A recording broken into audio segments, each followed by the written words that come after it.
Frères et sœurs, si Dieu vous a déjà fait sortir d'une prison, une relation toxique, un péché récurrent, une habitude qui vous détruisait, alors écoutez bien, n'y retournez pas. Ne revenez pas à ce pourquoi vous avez dû prier en larmes, car l'ennemi ne vous invite pas à une seconde chance, il vous attire vers les mêmes chaînes, avec un parfum de nostalgie pour vous ramener à l'esclavage. Aujourd'hui, nous allons tracer une ligne, choisir la liberté et nous placer devant Jésus qu'il garde notre cœur, affermisse notre volonté et nous apprenne à chercher son royaume avant tout. Je veux vous dire quelque chose. Si vous avez déjà prié Dieu de vous sortir d'une certaine situation, n'y retournez pas. Si vous avez prié Dieu de vous éloigner d'une situation toxique ou d'un environnement instable, n'y retournez pas. S'il y a quoi que ce soit dont vous avez demandé à Dieu de vous sauver et qu'il le fait, ne revenez pas à cette chose même qui vous tenait autrefois en captivité. Ne revenez à rien dont vous avez dû prier pour vous en sortir. Et pour ceux qui ont prié pour la délivrance ou la liberté, une fois que vous avez été délivré, une fois que vous avez été libéré, tracez une ligne et refusez de revenir en arrière, refusez de regarder en arrière. Au roi, disons que vous étiez dans une relation pécheresse. Vous avez alors prié et prié pour avoir la force de sortir de cette relation. C'était difficile parce que vous aimiez vraiment la personne, mais vous saviez que ce n'était pas une relation dans laquelle le Seigneur voudrait que vous soyez. Finalement, par la puissance de l'Esprit, vous avez eu assez de force pour quitter la relation. Vous êtes libéré de cette relation pendant quelques mois et la vie se passe très bien. Cependant, vous commencez à ressentir le désir de renouer une relation avec cette personne. Dieu vous appelle à fuir. Pourquoi retourner à la même chose dont vous avez prié Dieu de vous délivrer? Bien que ce désir puisse sembler bon pendant un certain temps, il mènera finalement à la destruction. Vous flirtez avec l'esclavage en cédant à ce désir maléfique. Cela vous rend plus facile de céder à d'autres désirs maléfiques à l'avenir. Finalement, vous pourriez décider de vous éloigner complètement du Seigneur et, selon Pierre, il aurait mieux valu pour vous de ne jamais avoir connu le Seigneur que de le connaître et de choisir ensuite de vous détourner de Dieu après l'avoir suivi. Lorsque vous rejetez Dieu après avoir essayé une relation avec lui, dans un sens, vous dites que vous avez goûté et vu qu'il n'est pas bon. L'un de mes films préférés est Les Évadés, Shawshank Redemption, et l'un des personnages principaux du film est Ellis Boyd Redding, connu dans le film sous le nom de Red. Red est l'un des meilleurs contrebandiers de la prison et peut procurer à quiconque à peu près tout ce dont il a besoin à l'intérieur des murs de la prison. L'une des raisons pour lesquelles Red est si bon en contrebande est qu'il est incarcéré depuis très longtemps. Lorsque nous rencontrons Red pour la première fois, il est admissible à la libération conditionnelle après environ 30 ans de prison. Il dit à la commission des libérations conditionnelles qu'il a été réhabilité et qu'il veut être libéré de prison. Malheureusement, la commission lui refuse sa libération conditionnelle. Il aurait tout fait à ce moment-là pour sortir de prison. 5 ans plus tard, il se présente devant la commission des libérations conditionnelles et il lui donne la même réponse.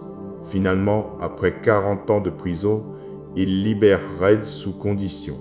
Il a reçu la liberté qu'il a toujours voulu. Cependant, après quelques semaines de liberté, il déteste cela.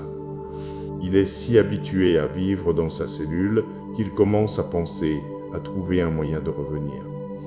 Il a même pensé à acheter une arme pour violer sa libération conditionnelle afin d'être renvoyé en prison. Il désirait retourner dans cette prison qu'il détestait. Nous faisons souvent la même chose en tant que chrétiens. Nous sommes emprisonnés par une sorte de péché. Dieu brise ses chaînes et nous libère. Cependant, nous finissons par ressentir le désir de la prison qui nous appelle et nous y retournons. 1 Pierre chapitre 2, versets 20 à 21 en parle, disant « Car si, après s'être échappés des souillures du monde, par la connaissance de notre Seigneur et Sauveur Jésus-Christ, ils s'y enlacent de nouveau et sont vaincus, leur dernière condition est pire que la première. Car il leur aurait été préférable de ne pas connaître le chemin de la justice, plutôt que de le connaître et de se détourner ensuite du saint commandement qui leur avait été donné. Dans cette section de 1 Pierre 2, Pierre parle des faux docteurs, spécifiquement de ceux qui enseignent que l'on peut vivre comme on veut après être venu à Jésus, ceux qui enseignent qu'il n'y a pas besoin de repentance. Il est préférable pour cette personne de ne jamais affirmer qu'elle connaissait le Seigneur que de se tourner vers Dieu puis de s'en détourner. Pour être clair, cela ne signifie pas qu'un chrétien qui a été ramené au péché qu'il avait déjà vaincu par la puissance de l'Esprit ne recevra pas le pardon. Cependant, si vous affirmez connaître le Seigneur, puis que vous l'abandonnez complètement et retournez à votre ancien péché mondain, vous êtes en dehors de la grande grâce et de la miséricorde du Seigneur. Vous êtes un chien qui est retourné à son propre vomi pour manger. Nous ne devons pas seulement penser à cela au niveau du péché comme la toxicomanie ou le retour dans une relation interdite comme mentionné ci-dessus. Cela se produit aussi à des niveaux beaucoup plus petits. Peut-être que Dieu vous a libéré d'une dépendance alimentaire ou du bavardage. Vous pourriez vous dire, ce n'est pas grave si je commets encore une fois sur les mauvaises habitudes de mon ami. En fait, c'est grave. À ce moment-là, vous abandonnez l'œuvre que l'Esprit a accomplie dans votre cœur. Cela pourrait être une pente glissante qui vous mènera à abandonner le Seigneur dans d'autres domaines de votre vie. Si vous ne faites pas attention, vous pourriez finir par abandonner complètement le Seigneur. Nous avons une merveilleuse opportunité de vivre une vie de liberté par Jésus-Christ. Alors que la tentation que nous affrontons peut nous procurer un frisson et nous faire sentir faussement vivants, le péché nous remettra dans la cellule même dont nous nous sommes déjà échappés. Mais laissez-moi vous dire ceci, le sang de Jésus vous a libéré de ce péché. Vous êtes pardonné, vous êtes libéré. Ne retournez pas au péché même qui a détruit votre vie dans le passé. Ne revenez à rien dont vous avez dû prier pour vous en sortir. Seigneur Jésus, nous nous prosternons devant toi. Nous voulons te servir, Seigneur Jésus-Christ. Père, nous rejetons ce monde et ses tentations. Nous rejetons le diable et tout ce qu'il a à offrir. Et Seigneur, nous venons à toi en prière aujourd'hui et nous déclarons que nous avons besoin de toi, que nous te voulons, Seigneur Jésus. Ta parole dans 1 Samuel, chapitre 26, verset 23, dit « Le Seigneur récompense chacun pour sa justice et sa fidélité. » Le Seigneur t'a livré aujourd'hui entre mes mains, mais je ne porterai pas la main sur loin du Seigneur. Aide-nous à vivre des vies justes où toi seul, Seigneur Jésus, as autorité sur les choix que nous faisons, où tu régis notre vie de pensée, où tu es le facteur de motivation derrière toutes nos actions et toutes nos œuvres. Seigneur, aide-nous à vivre des vies justes où nous nous mettons à tard. Aide-nous à avoir une perspective céleste afin que nous puissions vivre des vies totalement engagées, totalement dédiées à glorifier le nom de Jésus-Christ.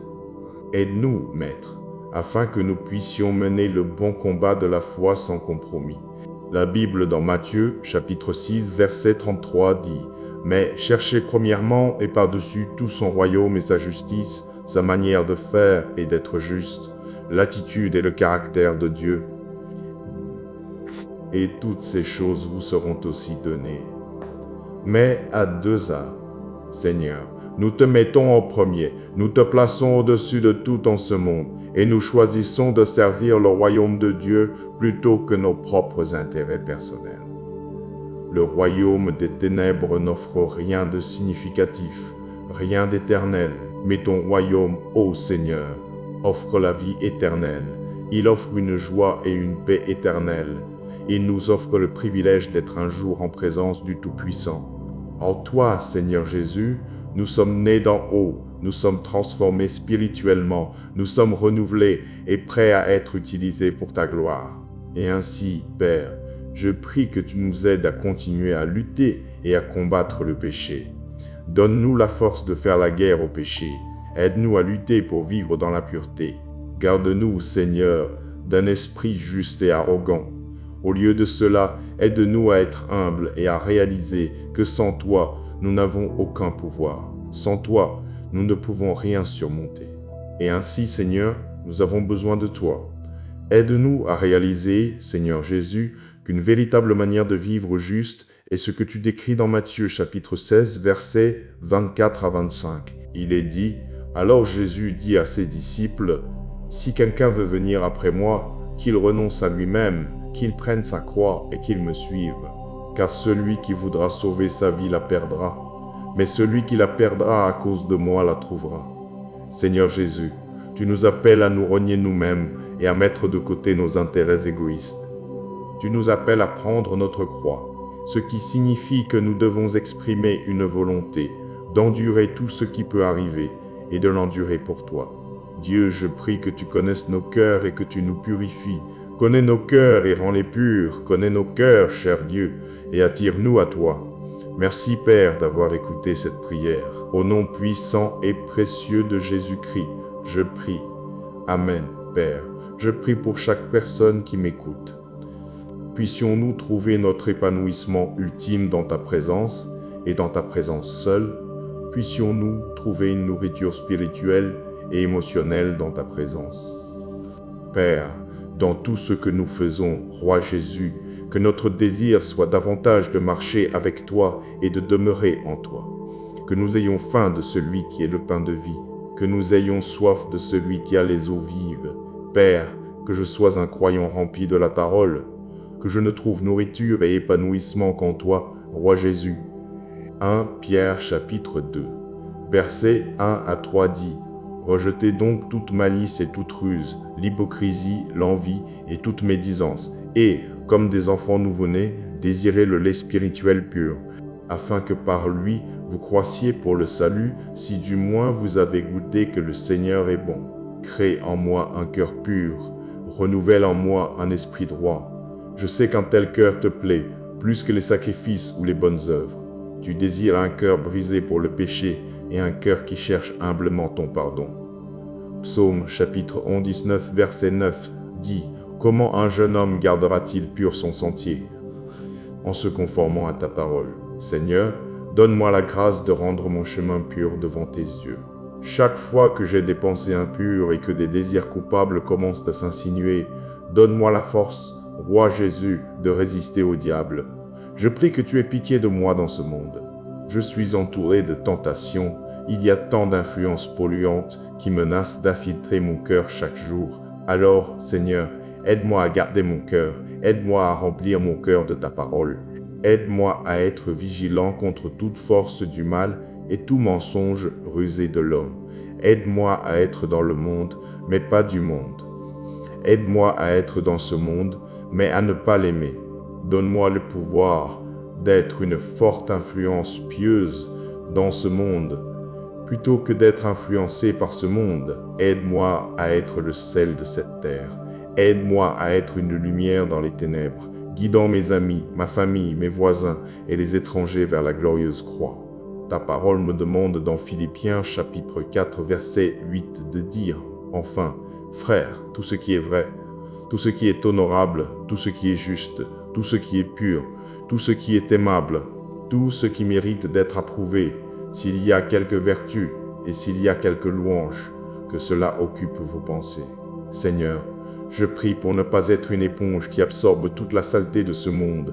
Non, au lieu de cela, que je sois comme un miroir, reflétant ta bonté pour que tout la voie.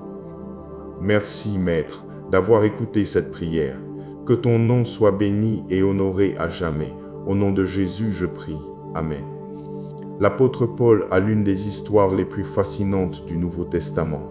Paul était un chef juif très respecté qui donnait des ordres pour persécuter et même tuer des chrétiens. Mais tout a changé un jour sur le chemin de Damas lorsqu'il s'est retrouvé face à face avec le Christ ressuscité. Jésus l'a aveuglé et après 3 jours, quelque chose de miraculeux s'est produit. Actes chapitre 9. Lorsque Jésus a retiré les écailles des yeux de Paul, Paul a vu le monde d'une toute nouvelle manière. Avant, il avait vu le christianisme comme vil et blasphématoire. Maintenant, il voyait l'Évangile comme la cause la plus belle et la plus glorieuse sur terre. La réalité n'a pas changé, mais la perspective de Paul a changé. Il a permis à Dieu de changer sa façon de voir le monde.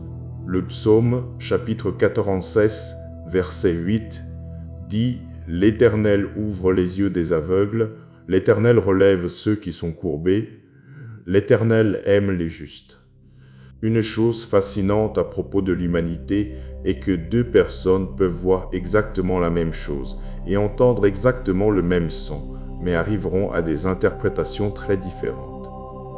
Nous pouvons le voir dans l'Église aujourd'hui, bien que nous soyons tous enfants de Dieu, nous interprétons certaines Écritures et même les commandements de Jésus de différentes manières.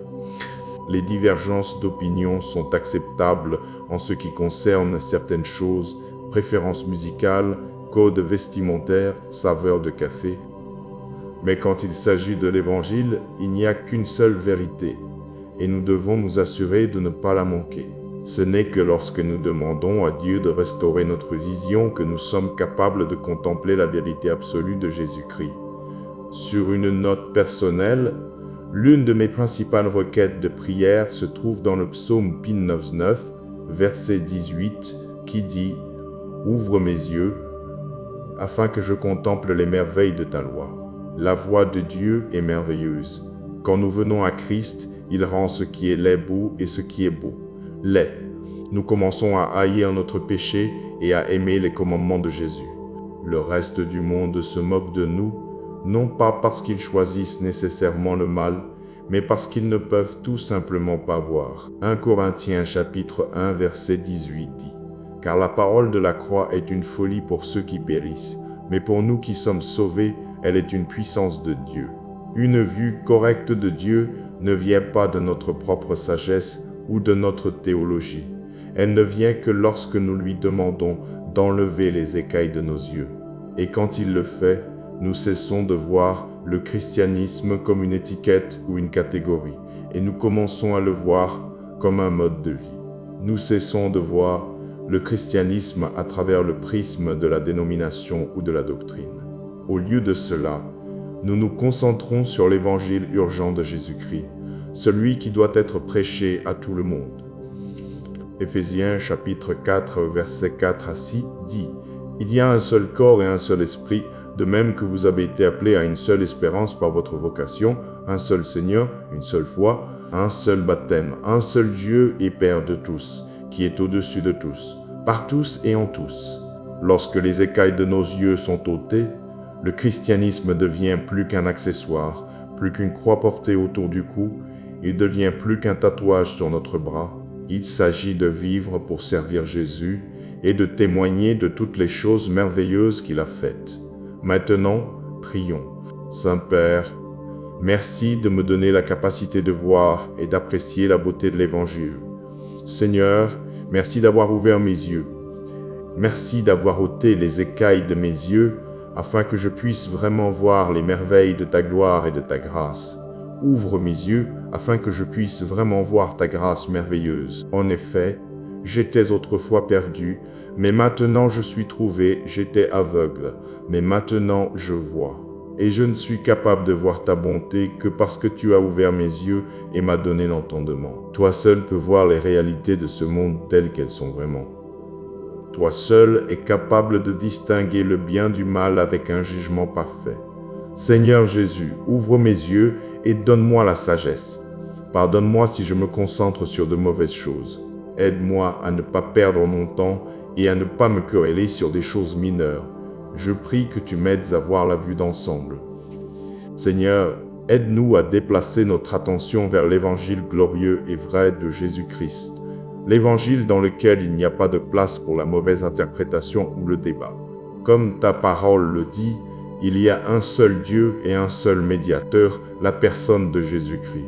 Aide-nous tous à saisir cette réalité et à être émerveillés. Seigneur, tu es tout-puissant et omniscient. Tu vois bien au-delà de ce que je suis humainement capable de percevoir. Tu vois chaque dimension, chaque point dans le temps, tout à la fois. Alors, aide-moi à ne pas remettre en question ce que tu as dit être vrai. Aide-moi à ne pas laisser les doutes s'insinuer et obscurcir ma vision. Seigneur, retire les écailles de mes yeux. Aide-moi à voir clairement. Aide-moi à ne pas obscurcir la réalité avec ma propre interprétation ou ma propre vision du monde. que ma vision du monde soit entièrement fondée sur ta parole. Aide-moi à marcher par la foi et non par la vue. Étends ma vision du terrestre au céleste. Donne-moi la capacité de voir et de reconnaître ceux qui sont des loups déguisés en brebis. Ces personnes peuvent paraître dignes de confiance à l'extérieur, mais elles ne cherchent qu'à tromper. Père, ne me laisse pas tomber dans le panneau de leurs paroles astucieuses. Donne-moi la capacité de voir les vraies couleurs du diable, même lorsqu'il se déguise en ange de lumière. La tentation est forte, mais Dieu, tu es plus fort. Aide-moi à bien attacher la ceinture de la vérité afin qu'aucun des mensonges de Satan n'entre dans mon cœur. Dieu, aide-moi à voir les réalités spirituelles qui ne me sont pas apparentes. Aide-moi à voir les choses comme tu le veux, et non pas seulement ce que mon cœur pécheur veut croire. Rends l'évangile beau à mes yeux et fais apparaître le péché comme l'abomination qu'il est. Je veux percevoir ce monde de la même manière que toi, Seigneur Jésus. Et ainsi, Père, débarrasse-moi de mes propres désirs, de mes propres filtres, de mes propres préjugés.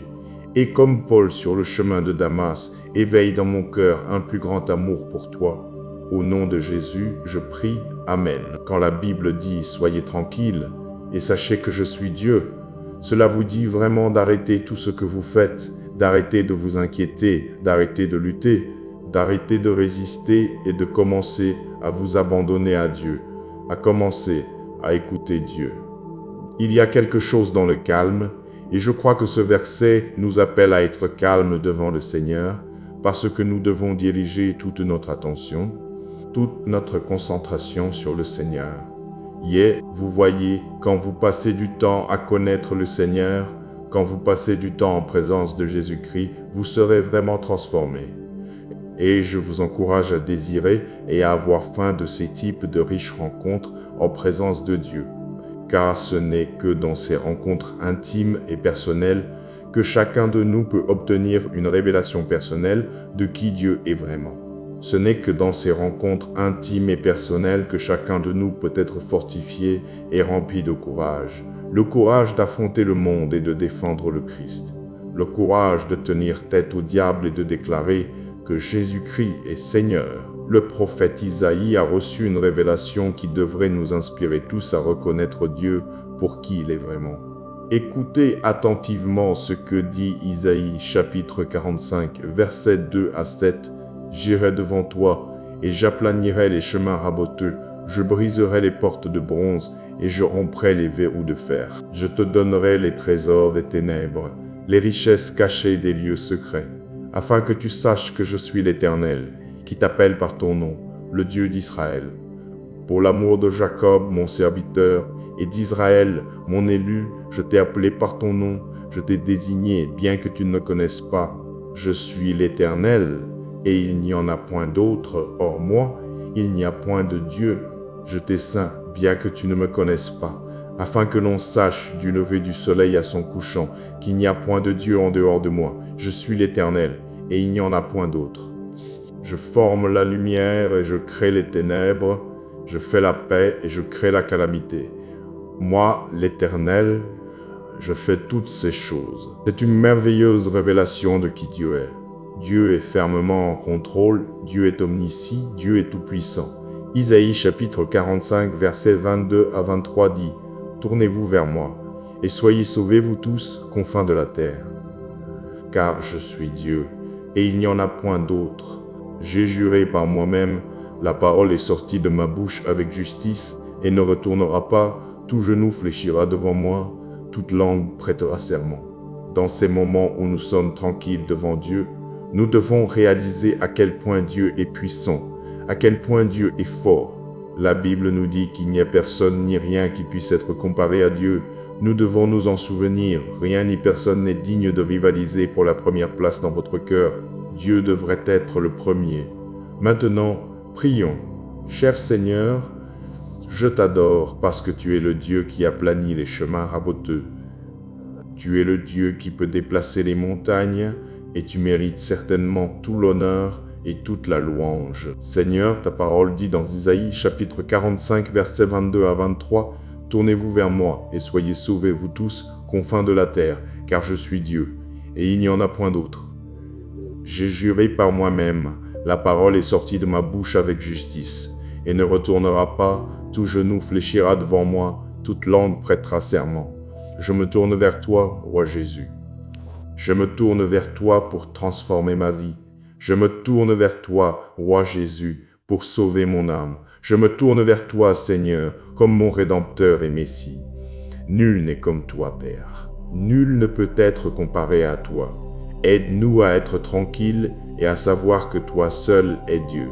Aide-nous à avoir un engagement sacré, à passer du temps seul avec toi. Que ce soit un désir quotidien, que nous cherchions à passer du temps seul en ta présence. Saint-Esprit, je te demande de m'aider à faire de la prière et de la lecture de la parole de Dieu une priorité dans ma vie. Au milieu d'un monde affairé, empêche nos vies de nous contrôler. Aide-nous à garder notre relation avec Jésus-Christ une priorité.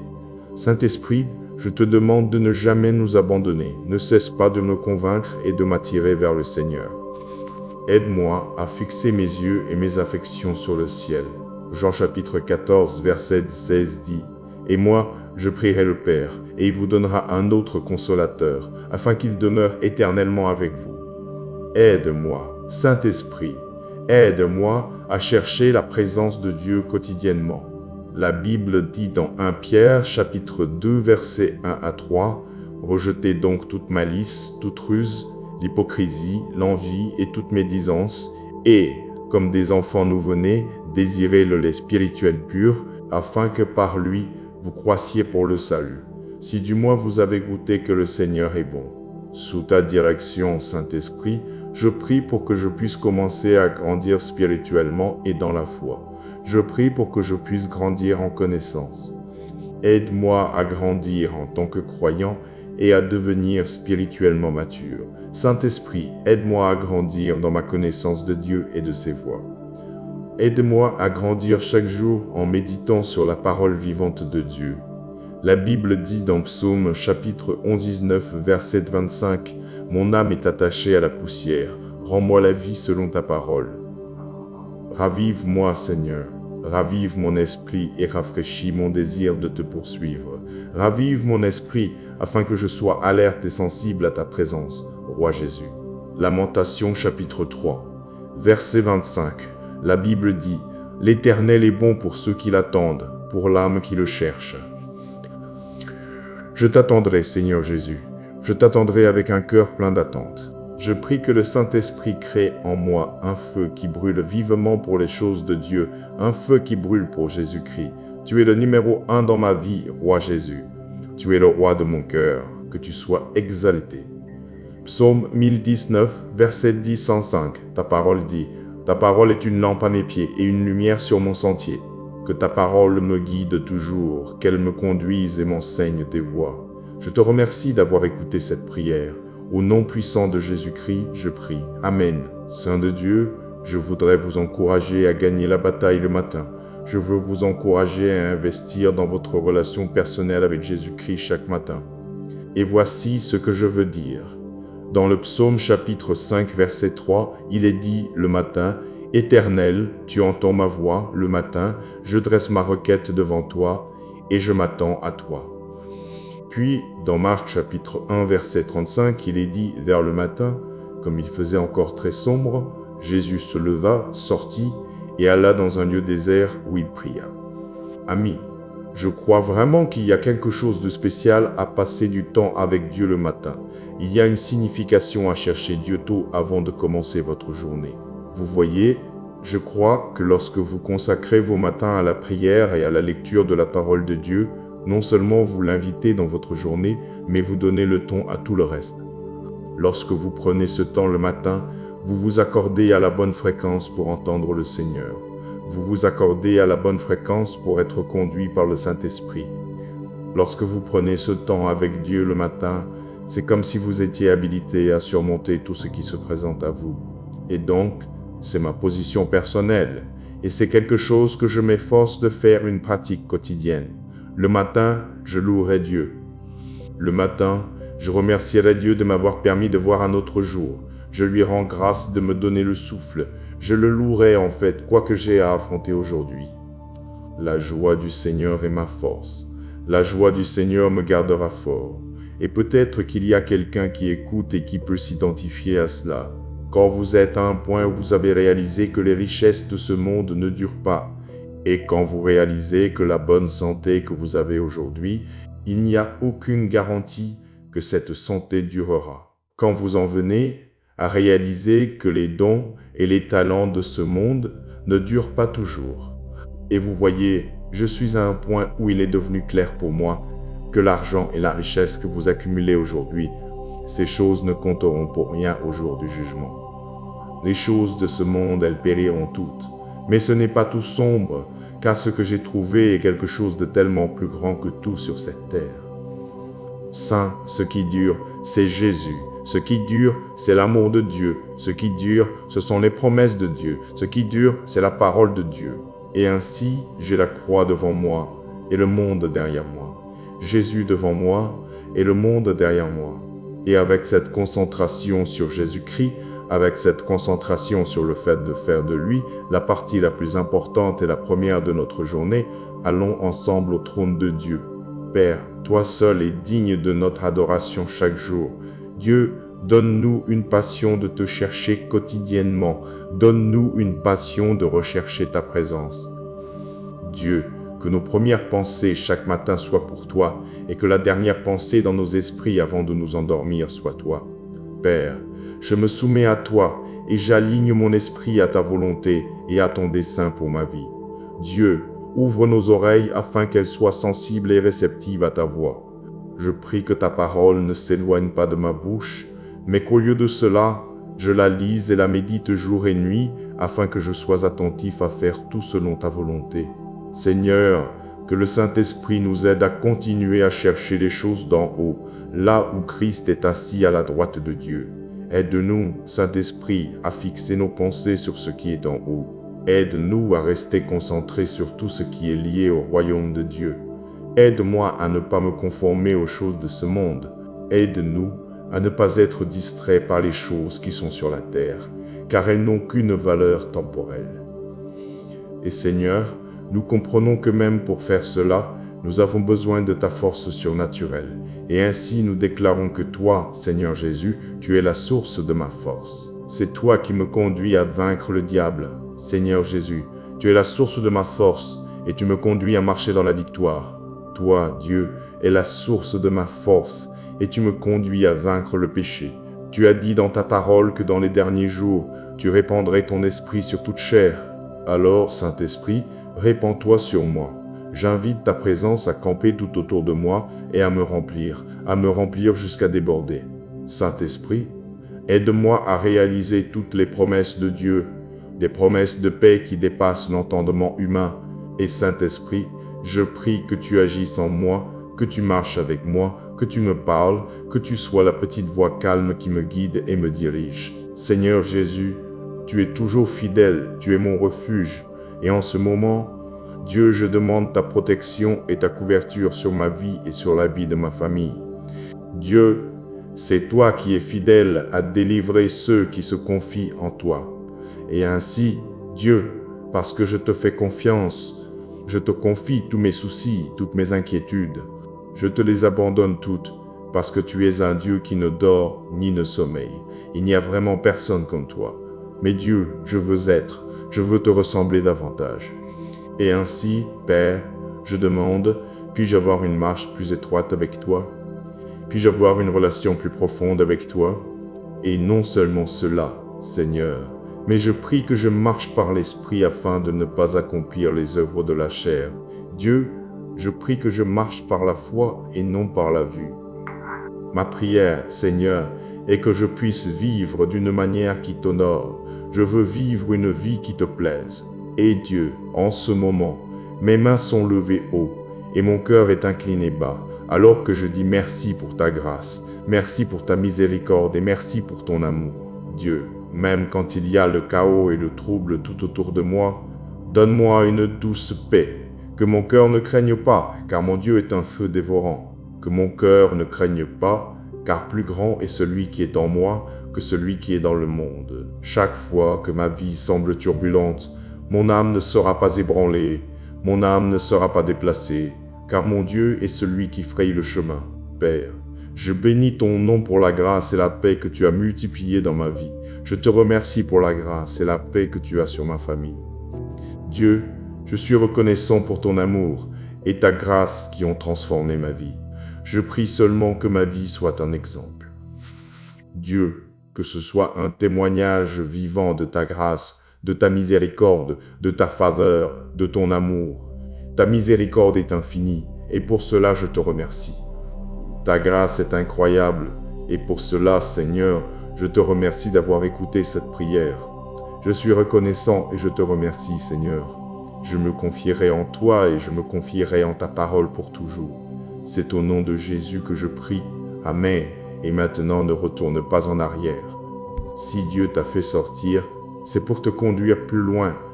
Trace une ligne, garde ton cœur et avance sans nostalgie vers ce qui te libère. Même si tout s'agite autour de toi, que la douce paix de Dieu demeure en toi, ton âme ne sera pas ébranlée, car plus grand est celui qui est en toi. Que ta vie devienne un témoignage vivant de sa grâce et de sa miséricorde. Je me confierai en toi, Seigneur, et en ta parole pour toujours, au nom de Jésus. Amen. Frères et sœurs, si Dieu vous a déjà fait sortir d'une prison, une relation toxique, un péché récurrent, une habitude qui vous détruisait, alors écoutez bien, n'y retournez pas. Ne revenez pas à ce pourquoi vous avez dû prier en larmes, car l'ennemi ne vous invite pas à une seconde chance, il vous attire vers les mêmes chaînes, avec un parfum de nostalgie pour vous ramener à l'esclavage. Aujourd'hui, nous allons tracer une ligne, choisir la liberté et nous placer devant Jésus qu'il garde notre cœur, affermisse notre volonté et nous apprenne à chercher son royaume avant tout. Je veux vous dire quelque chose. Si vous avez déjà prié Dieu de vous sortir d'une certaine situation, n'y retournez pas. Si vous avez prié Dieu de vous éloigner d'une situation toxique ou d'un environnement instable, n'y retournez pas. S'il y a quoi que ce soit dont vous allez demander à Dieu de vous sauver et qu'il le fait, ne revenez pas à cette chose même qui vous tenait autrefois en captivité. Ne revenez à rien dont vous avez dû prier pour vous en sortir. Et pour ceux qui ont prié pour la délivrance ou la liberté, une fois que vous avez été délivré, une fois que vous avez été libéré, tracez une ligne et refusez de revenir en arrière, refusez de regarder en arrière. Disons que vous étiez dans une relation pécheresse. Vous avez alors prié et prié pour avoir la force de sortir de cette relation. C'était difficile parce que vous aimiez vraiment la personne, mais vous saviez que ce n'était pas une relation dans laquelle le Seigneur voudrait que vous soyez. Finalement, par la puissance de l'Esprit, vous avez eu assez de force pour quitter la relation. Vous êtes libéré de cette relation pendant quelques mois et la vie se passe très bien. Cependant, vous commencez à ressentir le désir de renouer une relation avec cette personne. Dieu vous appelle à fuir. Pourquoi retourner à la même chose dont vous avez prié Dieu de vous délivrer? Bien que ce désir puisse sembler bon pendant un certain temps, il mènera finalement à la destruction.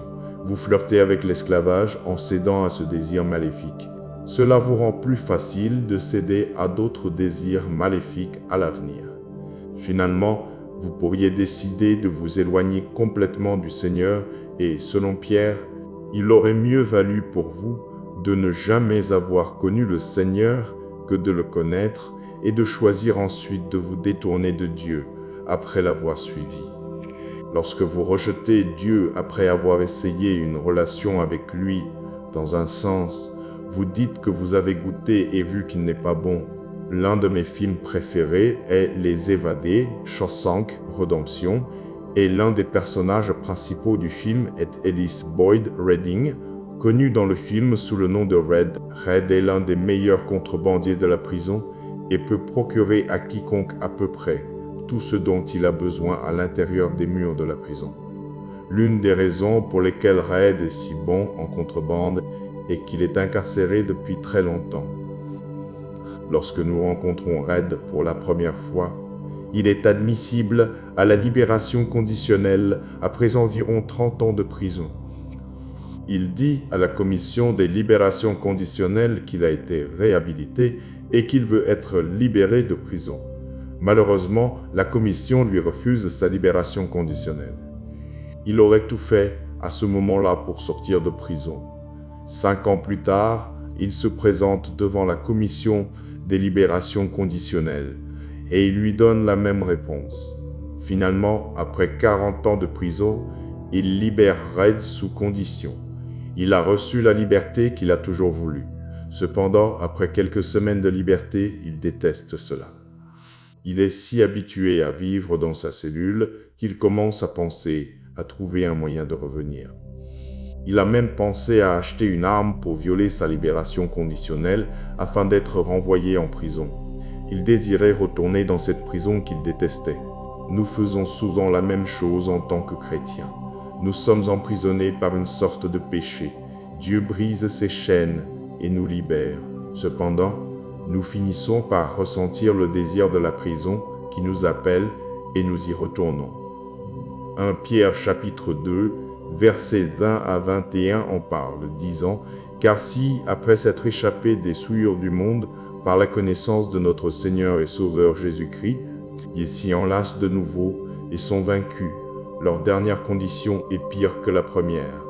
Car il leur aurait été préférable de ne pas connaître le chemin de la justice, plutôt que de le connaître et de se détourner ensuite du saint commandement qui leur avait été donné. » Dans cette section de 1 Pierre 2, Pierre parle des faux docteurs, spécifiquement de ceux qui enseignent que l'on peut vivre comme on veut après être venu à Jésus, ceux qui enseignent qu'il n'y a pas besoin de repentance.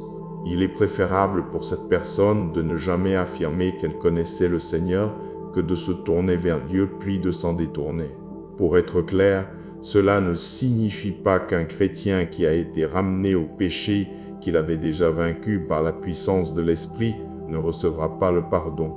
Cependant, si vous affirmez connaître le Seigneur, puis que vous l'abandonnez complètement et retournez à votre ancien péché mondain, vous êtes en dehors de la grande grâce et de la miséricorde du Seigneur. Vous êtes un chien qui est retourné à son propre vomi pour manger.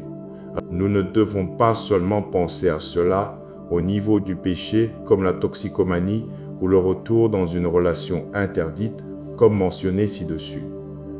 Cela se produit aussi à des niveaux beaucoup plus petits. Peut-être que Dieu vous a libéré d'une dépendance alimentaire ou du bavardage. Vous pourriez vous dire, ce n'est pas grave si je commets encore une fois sur les mauvaises habitudes de mon ami. En fait, c'est grave. À ce moment-là, vous abandonnez l'œuvre que l'Esprit a accomplie dans votre cœur. Cela pourrait être une pente glissante qui vous mènera à abandonner le Seigneur dans d'autres domaines de votre vie. Si vous ne faites pas attention, vous pourriez finir par abandonner complètement le Seigneur. Nous avons une merveilleuse opportunité de vivre une vie de liberté par Jésus-Christ. Alors que la tentation que nous affrontons peut nous procurer un frisson et nous faire sentir faussement vivants, le péché nous remettra dans la cellule même dont nous nous sommes déjà échappés. Mais laissez-moi vous dire ceci, le sang de Jésus vous a libéré de ce péché. Vous êtes pardonné, vous êtes libéré. Ne retournez pas au péché même qui a détruit votre vie dans le passé. Ne revenez à rien dont vous avez dû prier pour vous en sortir. Seigneur Jésus, nous nous prosternons devant toi. Nous voulons te servir, Seigneur Jésus-Christ. Père, nous rejetons ce monde et ses tentations. Nous rejetons le diable et tout ce qu'il a à offrir. Et Seigneur, nous venons à toi en prière aujourd'hui et nous déclarons que nous avons besoin de toi, que nous te voulons, Seigneur Jésus. Ta parole dans 1 Samuel, chapitre 26, verset 23, dit « Le Seigneur récompense chacun pour sa justice et sa fidélité. » Le Seigneur t'a livré aujourd'hui entre mes mains, mais je ne porterai pas la main sur loin du Seigneur. Aide-nous à vivre des vies justes où toi seul, Seigneur Jésus, as autorité sur les choix que nous faisons, où tu régis notre vie de pensée, où tu es le facteur de motivation derrière toutes nos actions et toutes nos œuvres. Seigneur, aide-nous à vivre des vies justes où nous nous mettons à tard. Aide-nous à avoir une perspective céleste afin que nous puissions vivre des vies totalement engagées, totalement dédiées à glorifier le nom de Jésus-Christ. Aide-nous, Maître, afin que nous puissions mener le bon combat de la foi sans compromis. La Bible dans Matthieu, chapitre 6, verset 33 dit « mais cherchez premièrement et par-dessus tout son royaume et sa justice, sa manière de faire et d'être juste, l'attitude et le caractère de Dieu. Et toutes ces choses vous seront aussi données. Mais à deux arts, Seigneur, nous te mettons en premier, nous te plaçons au-dessus de tout en ce monde, et nous choisissons de servir le royaume de Dieu plutôt que nos propres intérêts personnels. Le royaume des ténèbres n'offre rien de significatif, rien d'éternel, mais ton royaume, ô Seigneur, offre la vie éternelle. Il offre une joie et une paix éternelle. Il nous offre le privilège d'être un jour en présence du Tout-Puissant. En toi, Seigneur Jésus, nous sommes nés d'en haut, nous sommes transformés spirituellement, nous sommes renouvelés et prêts à être utilisés pour ta gloire. Et ainsi, Père, je prie que tu nous aides à continuer à lutter et à combattre le péché. Donne-nous la force de faire la guerre au péché. Aide-nous à lutter pour vivre dans la pureté. Garde-nous, Seigneur, d'un esprit juste et arrogant. Au lieu de cela, aide-nous à être humbles et à réaliser que sans toi, nous n'avons aucun pouvoir. Sans toi, nous ne pouvons rien surmonter. Et ainsi, Seigneur, nous avons besoin de toi. Aide-nous à réaliser, Seigneur Jésus, qu'une véritable manière de vivre juste est ce que tu décris dans Matthieu chapitre 16, versets 24 à 25. Il est dit, « Alors Jésus dit à ses disciples, « Si quelqu'un veut venir après moi, qu'il renonce à lui-même, qu'il prenne sa croix et qu'il me suive. Car celui qui voudra sauver sa vie la perdra, mais celui qui la perdra à cause de moi la trouvera. » Seigneur Jésus, tu nous appelles à nous renier nous-mêmes et à mettre de côté nos intérêts égoïstes.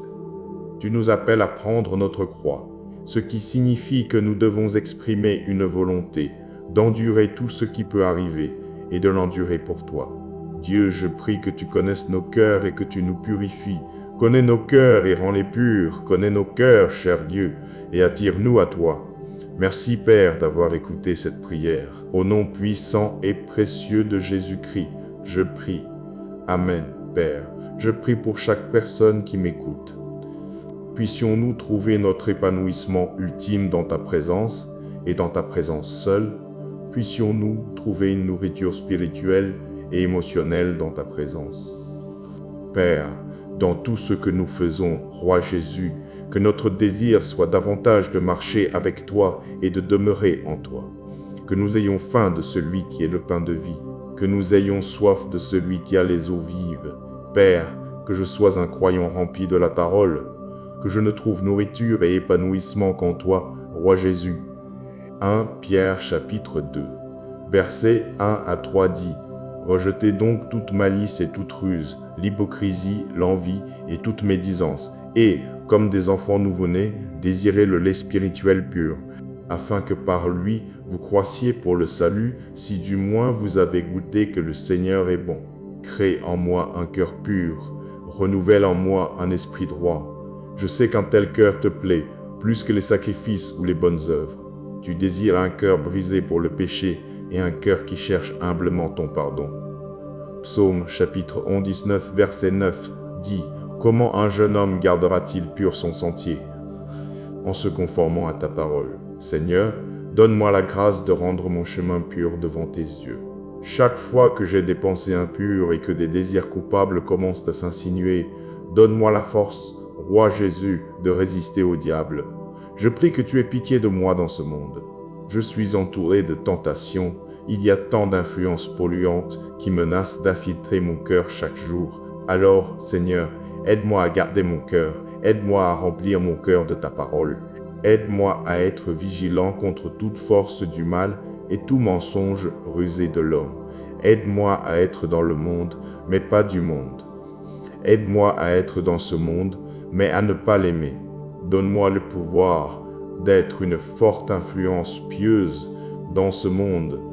Plutôt que d'être influencé par ce monde, aide-moi à être le sel de cette terre.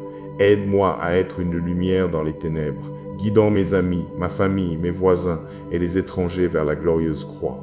Ta parole me demande dans Philippiens chapitre 4 verset 8 de dire, enfin, frères, tout ce qui est vrai, tout ce qui est honorable, tout ce qui est juste, tout ce qui est pur, tout ce qui est aimable, tout ce qui mérite d'être approuvé, s'il y a quelque vertu et s'il y a quelque louange, que cela occupe vos pensées. Seigneur, je prie pour ne pas être une éponge qui absorbe toute la saleté de ce monde. Non, au lieu de cela, que je sois comme un miroir, reflétant ta bonté pour que tout la voie. Merci, Maître, d'avoir écouté cette prière. Que ton nom soit béni et honoré à jamais. Au nom de Jésus, je prie. Amen. L'apôtre Paul a l'une des histoires les plus fascinantes du Nouveau Testament. Paul était un chef juif très respecté qui donnait des ordres pour persécuter et même tuer des chrétiens. Mais tout a changé un jour sur le chemin de Damas lorsqu'il s'est retrouvé face à face avec le Christ ressuscité. Jésus l'a aveuglé et après 3 jours, quelque chose de miraculeux s'est produit. Actes chapitre 9. Lorsque Jésus a retiré les écailles des yeux de Paul, Paul a vu le monde d'une toute nouvelle manière. Avant, il avait vu le christianisme comme vil et blasphématoire. Maintenant, il voyait l'Évangile comme la cause la plus belle et la plus glorieuse sur terre. La réalité n'a pas changé, mais la perspective de Paul a changé. Il a permis à Dieu de changer sa façon de voir le monde. Le psaume, chapitre 96, verset 8, dit « L'Éternel ouvre les yeux des aveugles, l'Éternel relève ceux qui sont courbés, l'Éternel aime les justes. » Une chose fascinante à propos de l'humanité est que 2 personnes peuvent voir exactement la même chose et entendre exactement le même son, mais arriveront à des interprétations très différentes.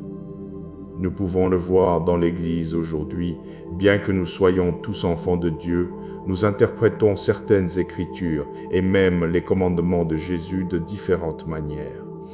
Les divergences d'opinion sont acceptables en ce qui concerne certaines choses, préférences musicales, codes vestimentaires, saveurs de café.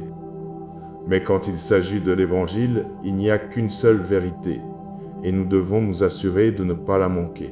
Ce n'est que lorsque nous demandons à Dieu de restaurer notre vision que nous sommes capables de contempler la vérité absolue de Jésus-Christ. Sur une note personnelle, l'une de mes principales requêtes de prière se trouve dans le psaume Pin 99, verset 18, qui dit « Ouvre mes yeux, afin que je contemple les merveilles de ta loi. » La voix de Dieu est merveilleuse. Quand nous venons à Christ, il rend ce qui est laid beau et ce qui est beau laid. Nous commençons à haïr notre péché et à aimer les commandements de Jésus. Le reste du monde se moque de nous, non pas parce qu'ils choisissent nécessairement le mal, mais parce qu'ils ne peuvent tout simplement pas voir. 1 Corinthiens chapitre 1 verset 18 dit « Car la parole de la croix est une folie pour ceux qui périssent, mais pour nous qui sommes sauvés, elle est une puissance de Dieu. » Une vue correcte de Dieu ne vient pas de notre propre sagesse ou de notre théologie. Elle ne vient que lorsque nous lui demandons d'enlever les écailles de nos yeux. Et quand il le fait, nous cessons de voir le christianisme comme une étiquette ou une catégorie, et nous commençons à le voir comme un mode de vie. Nous cessons de voir le christianisme à travers le prisme de la dénomination ou de la doctrine. Au lieu de cela, nous nous concentrons sur l'évangile urgent de Jésus-Christ, celui qui doit être prêché à tout le monde. Éphésiens chapitre 4, versets 4 à 6 dit « Il y a un seul corps et un seul esprit, de même que vous avez été appelés à une seule espérance par votre vocation, un seul Seigneur, une seule foi, un seul baptême, un seul Dieu et Père de tous, qui est au-dessus de tous, par tous et en tous. » Lorsque les écailles de nos yeux sont ôtées, le christianisme devient plus qu'un accessoire, plus qu'une croix portée autour du cou, il devient plus qu'un tatouage sur notre bras. Il s'agit de vivre pour servir Jésus et de témoigner de toutes les choses merveilleuses qu'il a faites. Maintenant, prions. Saint-Père, merci de me donner la capacité de voir et d'apprécier la beauté de l'Évangile. Seigneur, merci d'avoir ouvert mes yeux. Merci d'avoir ôté les écailles de mes yeux afin que je puisse vraiment voir les merveilles de ta gloire et de ta grâce. Ouvre mes yeux afin que je puisse vraiment voir ta grâce merveilleuse. En effet, j'étais autrefois perdu, mais maintenant je suis trouvé, j'étais aveugle, mais maintenant je vois. et je ne suis capable de voir ta bonté que parce que tu as ouvert mes yeux et m'as donné l'entendement. Toi seul peux voir les réalités de ce monde telles qu'elles sont vraiment. Toi seul es capable de distinguer le bien du mal avec un jugement parfait. Seigneur Jésus, ouvre mes yeux et donne-moi la sagesse. Pardonne-moi si je me concentre sur de mauvaises choses. Aide-moi à ne pas perdre mon temps et à ne pas me quereller sur des choses mineures. Je prie que tu m'aides à voir la vue d'ensemble. Seigneur, aide-nous à déplacer notre attention vers l'évangile glorieux et vrai de Jésus-Christ. L'évangile dans lequel il n'y a pas de place pour la mauvaise interprétation ou le débat. Comme ta parole le dit, il y a un seul Dieu et un seul médiateur, la personne de Jésus-Christ. Aide-nous tous à saisir cette réalité et à être émerveillés. Seigneur, tu es tout-puissant et omniscient. Tu vois bien au-delà de ce que je suis humainement capable de percevoir. Tu vois chaque dimension, chaque point dans le temps, tout à la fois. Alors, aide-moi à ne pas remettre en question ce que tu as dit être vrai. Aide-moi à ne pas laisser les doutes s'insinuer et obscurcir ma vision. Seigneur, retire les écailles de mes yeux, aide-moi à voir clairement. Aide-moi à ne pas obscurcir la réalité avec ma propre interprétation ou ma propre vision du monde. Que ma vision du monde soit entièrement fondée sur ta parole. Aide-moi à marcher par la foi et non par la vue. Étends ma vision du terrestre au céleste. Donne-moi la capacité de voir et de reconnaître ceux qui sont des loups déguisés en brebis. Ces personnes peuvent paraître dignes de confiance à l'extérieur, mais elles ne cherchent qu'à tromper. Père, ne me laisse pas tomber dans le panneau de leurs paroles astucieuses. Donne-moi la capacité de voir les vraies couleurs du diable, même lorsqu'il se déguise en ange de lumière. La tentation est forte, mais Dieu, tu es plus fort. Aide-moi à bien attacher la ceinture de la vérité afin qu'aucun des mensonges de Satan n'entre dans mon cœur. Dieu, aide-moi à voir les réalités spirituelles qui ne me sont pas apparentes. Aide-moi à voir les choses comme tu le veux, et non pas seulement ce que mon cœur pécheur veut croire. Rends l'évangile beau à mes yeux et fais apparaître le péché comme l'abomination qu'il est. Je veux percevoir ce monde de la même manière que toi, Seigneur Jésus. Et ainsi, Père, débarrasse-moi de mes propres désirs, de mes propres filtres, de mes propres préjugés. Et comme Paul sur le chemin de Damas, éveille dans mon cœur un plus grand amour pour toi. Au nom de Jésus, je prie, Amen. Quand la Bible dit « Soyez tranquilles et sachez que je suis Dieu », cela vous dit vraiment d'arrêter tout ce que vous faites, d'arrêter de vous inquiéter, d'arrêter de lutter, d'arrêter de résister et de commencer à vous abandonner à Dieu, à commencer à écouter Dieu. Il y a quelque chose dans le calme, et je crois que ce verset nous appelle à être calmes devant le Seigneur, parce que nous devons diriger toute notre attention, toute notre concentration sur le Seigneur. Vous voyez, quand vous passez du temps à connaître le Seigneur, quand vous passez du temps en présence de Jésus-Christ, vous serez vraiment transformés. Et je vous encourage à désirer et à avoir faim de ces types de riches rencontres en présence de Dieu. Car ce n'est que dans ces rencontres intimes et personnelles que chacun de nous peut obtenir une révélation personnelle de qui Dieu est vraiment. Ce n'est que dans ces rencontres intimes et personnelles que chacun de nous peut être fortifié et rempli de courage. Le courage d'affronter le monde et de défendre le Christ. Le courage de tenir tête au diable et de déclarer que Jésus-Christ est Seigneur. Le prophète Isaïe a reçu une révélation qui devrait nous inspirer tous à reconnaître Dieu pour qui il est vraiment. Écoutez attentivement ce que dit Isaïe chapitre 45, versets 2 à 7. J'irai devant toi et j'aplanirai les chemins raboteux, je briserai les portes de bronze et je romprai les verrous de fer. Je te donnerai les trésors des ténèbres, les richesses cachées des lieux secrets, afin que tu saches que je suis l'Éternel, qui t'appelle par ton nom, le Dieu d'Israël. Pour l'amour de Jacob, mon serviteur, et d'Israël, mon élu, je t'ai appelé par ton nom, je t'ai désigné, bien que tu ne me connaisses pas. Je suis l'Éternel, et il n'y en a point d'autre, hors moi, il n'y a point de Dieu. Je t'ai saint, bien que tu ne me connaisses pas, afin que l'on sache du lever du soleil à son couchant, qu'il n'y a point de Dieu en dehors de moi. Je suis l'Éternel, et il n'y en a point d'autre. Je forme la lumière et je crée les ténèbres, Je fais la paix et je crée la calamité. Moi, l'Éternel, je fais toutes ces choses. C'est une merveilleuse révélation de qui Dieu est. Dieu est fermement en contrôle, Dieu est omniscient, Dieu est tout-puissant. Isaïe chapitre 45, versets 22 à 23 dit « Tournez-vous vers moi, et soyez sauvés vous tous, confins de la terre. Car je suis Dieu, et il n'y en a point d'autre. J'ai juré par moi-même, la parole est sortie de ma bouche avec justice, et ne retournera pas, tout genou fléchira devant moi, toute langue prêtera serment. » Dans ces moments où nous sommes tranquilles devant Dieu, nous devons réaliser à quel point Dieu est puissant, à quel point Dieu est fort. La Bible nous dit qu'il n'y a personne ni rien qui puisse être comparé à Dieu. Nous devons nous en souvenir, rien ni personne n'est digne de rivaliser pour la première place dans votre cœur. Dieu devrait être le premier. Maintenant, prions. Cher Seigneur, je t'adore parce que tu es le Dieu qui aplanit les chemins raboteux.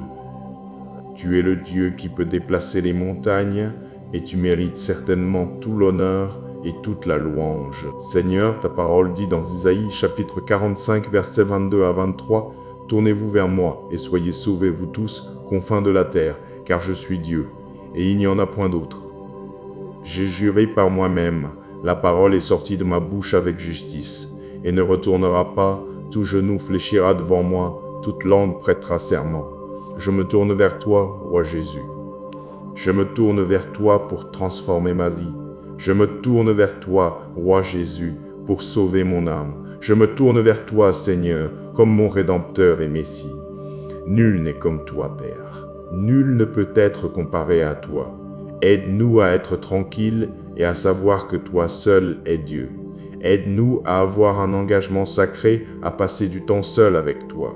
Que ce soit un désir quotidien, que nous cherchions à passer du temps seul en ta présence. Saint-Esprit, je te demande de m'aider à faire de la prière et de la lecture de la parole de Dieu une priorité dans ma vie. Au milieu d'un monde affairé, empêche nos vies de nous contrôler. Aide-nous à garder notre relation avec Jésus-Christ une priorité. Saint-Esprit, je te demande de ne jamais nous abandonner. Ne cesse pas de me convaincre et de m'attirer vers le Seigneur. Aide-moi à fixer mes yeux et mes affections sur le ciel. Jean chapitre 14, verset 16 dit « Et moi, je prierai le Père, et il vous donnera un autre consolateur, afin qu'il demeure éternellement avec vous. » Aide-moi, Saint-Esprit, aide-moi à chercher la présence de Dieu quotidiennement. La Bible dit dans 1 Pierre chapitre 2, versets 1 à 3 « Rejetez donc toute malice, toute ruse, l'hypocrisie, l'envie et toute médisance, et, comme des enfants nouveau-nés, désirez le lait spirituel pur, afin que par lui, vous croissiez pour le salut. Si du moins vous avez goûté que le Seigneur est bon. Sous ta direction, Saint-Esprit, je prie pour que je puisse commencer à grandir spirituellement et dans la foi. Je prie pour que je puisse grandir en connaissance. Aide-moi à grandir en tant que croyant et à devenir spirituellement mature. Saint-Esprit, aide-moi à grandir dans ma connaissance de Dieu et de ses voies. Aide-moi à grandir chaque jour en méditant sur la parole vivante de Dieu. La Bible dit dans Psaume chapitre 19, verset 25, « Mon âme est attachée à la poussière, rends-moi la vie selon ta parole. » Ravive-moi, Seigneur, ravive mon esprit et rafraîchis mon désir de te poursuivre. Ravive mon esprit afin que je sois alerte et sensible à ta présence, roi Jésus. Lamentation chapitre 3, verset 25. La Bible dit, « L'Éternel est bon pour ceux qui l'attendent, pour l'âme qui le cherche. » Je t'attendrai, Seigneur Jésus. Je t'attendrai avec un cœur plein d'attente. Je prie que le Saint-Esprit crée en moi un feu qui brûle vivement pour les choses de Dieu, un feu qui brûle pour Jésus-Christ. Tu es le numéro 1 dans ma vie, roi Jésus. Tu es le roi de mon cœur, que tu sois exalté. Psaume 1019, verset 10-105. Ta parole dit, « Ta parole est une lampe à mes pieds et une lumière sur mon sentier. Que ta parole me guide toujours, qu'elle me conduise et m'enseigne tes voies. » Je te remercie d'avoir écouté cette prière. Au nom puissant de Jésus-Christ, je prie. Amen. Saint de Dieu, je voudrais vous encourager à gagner la bataille le matin. Je veux vous encourager à investir dans votre relation personnelle avec Jésus-Christ chaque matin. Et voici ce que je veux dire. Dans le psaume chapitre 5 verset 3, il est dit le matin, « Éternel, tu entends ma voix, le matin, je dresse ma requête devant toi, et je m'attends à toi. » Puis, dans Marc chapitre 1 verset 35, il est dit, vers le matin, comme il faisait encore très sombre, Jésus se leva, sortit, et alla dans un lieu désert où il pria. Amis, je crois vraiment qu'il y a quelque chose de spécial à passer du temps avec Dieu le matin. Il y a une signification à chercher Dieu tôt avant de commencer votre journée. Vous voyez, je crois que lorsque vous consacrez vos matins à la prière et à la lecture de la parole de Dieu, non seulement vous l'invitez dans votre journée, mais vous donnez le ton à tout le reste. Lorsque vous prenez ce temps le matin, vous vous accordez à la bonne fréquence pour entendre le Seigneur. Vous vous accordez à la bonne fréquence pour être conduit par le Saint-Esprit. Lorsque vous prenez ce temps avec Dieu le matin, c'est comme si vous étiez habilité à surmonter tout ce qui se présente à vous. Et donc, c'est ma position personnelle, et c'est quelque chose que je m'efforce de faire une pratique quotidienne. Le matin, je louerai Dieu. Le matin, je remercierai Dieu de m'avoir permis de voir un autre jour. Je lui rends grâce de me donner le souffle. Je le louerai en fait, quoi que j'ai à affronter aujourd'hui. La joie du Seigneur est ma force. La joie du Seigneur me gardera fort. Et peut-être qu'il y a quelqu'un qui écoute et qui peut s'identifier à cela. Quand vous êtes à un point où vous avez réalisé que les richesses de ce monde ne durent pas, et quand vous réalisez que la bonne santé que vous avez aujourd'hui, il n'y a aucune garantie que cette santé durera. Quand vous en venez à réaliser que les dons et les talents de ce monde ne durent pas toujours. Et vous voyez, je suis à un point où il est devenu clair pour moi que l'argent et la richesse que vous accumulez aujourd'hui, ces choses ne compteront pour rien au jour du jugement. Les choses de ce monde, elles périront toutes. Mais ce n'est pas tout sombre, car ce que j'ai trouvé est quelque chose de tellement plus grand que tout sur cette terre. Saint, ce qui dure, c'est Jésus. Ce qui dure, c'est l'amour de Dieu. Ce qui dure, ce sont les promesses de Dieu. Ce qui dure, c'est la parole de Dieu. Et ainsi, j'ai la croix devant moi et le monde derrière moi. Jésus devant moi et le monde derrière moi. Et avec cette concentration sur Jésus-Christ, avec cette concentration sur le fait de faire de lui la partie la plus importante et la première de notre journée, allons ensemble au trône de Dieu. Père, toi seul es digne de notre adoration chaque jour. Dieu, donne-nous une passion de te chercher quotidiennement. Donne-nous une passion de rechercher ta présence. Dieu, que nos premières pensées chaque matin soient pour toi et que la dernière pensée dans nos esprits avant de nous endormir soit toi. Père, je me soumets à toi et j'aligne mon esprit à ta volonté et à ton dessein pour ma vie. Dieu, ouvre nos oreilles afin qu'elles soient sensibles et réceptives à ta voix. Je prie que ta parole ne s'éloigne pas de ma bouche, mais qu'au lieu de cela, je la lise et la médite jour et nuit, afin que je sois attentif à faire tout selon ta volonté. Seigneur, que le Saint-Esprit nous aide à continuer à chercher les choses d'en haut, là où Christ est assis à la droite de Dieu. Aide-nous, Saint-Esprit, à fixer nos pensées sur ce qui est en haut. Aide-nous à rester concentrés sur tout ce qui est lié au royaume de Dieu. Aide-moi à ne pas me conformer aux choses de ce monde. Aide-nous à ne pas être distraits par les choses qui sont sur la terre, car elles n'ont qu'une valeur temporelle. Et Seigneur, nous comprenons que même pour faire cela, nous avons besoin de ta force surnaturelle. Et ainsi nous déclarons que toi, Seigneur Jésus, tu es la source de ma force. C'est toi qui me conduis à vaincre le diable. Seigneur Jésus, tu es la source de ma force et tu me conduis à marcher dans la victoire. Toi, Dieu, es la source de ma force et tu me conduis à vaincre le péché. Tu as dit dans ta parole que dans les derniers jours, tu répandrais ton esprit sur toute chair. Alors, Saint-Esprit, répands-toi sur moi. J'invite ta présence à camper tout autour de moi et à me remplir jusqu'à déborder. Saint-Esprit, aide-moi à réaliser toutes les promesses de Dieu, des promesses de paix qui dépassent l'entendement humain. Et Saint-Esprit, je prie que tu agisses en moi, que tu marches avec moi, que tu me parles, que tu sois la petite voix calme qui me guide et me dirige. Seigneur Jésus, tu es toujours fidèle, tu es mon refuge. Et en ce moment, Dieu, je demande ta protection et ta couverture sur ma vie et sur la vie de ma famille. Dieu, C'est toi qui es fidèle à délivrer ceux qui se confient en toi. Et ainsi, Dieu, parce que je te fais confiance, je te confie tous mes soucis, toutes mes inquiétudes. Je te les abandonne toutes, parce que tu es un Dieu qui ne dort ni ne sommeille. Il n'y a vraiment personne comme toi. Mais Dieu, je veux te ressembler davantage. Et ainsi, Père, je demande, puis-je avoir une marche plus étroite avec toi? Puis-je avoir une relation plus profonde avec toi? Et non seulement cela, Seigneur, mais je prie que je marche par l'Esprit afin de ne pas accomplir les œuvres de la chair. Dieu, je prie que je marche par la foi et non par la vue.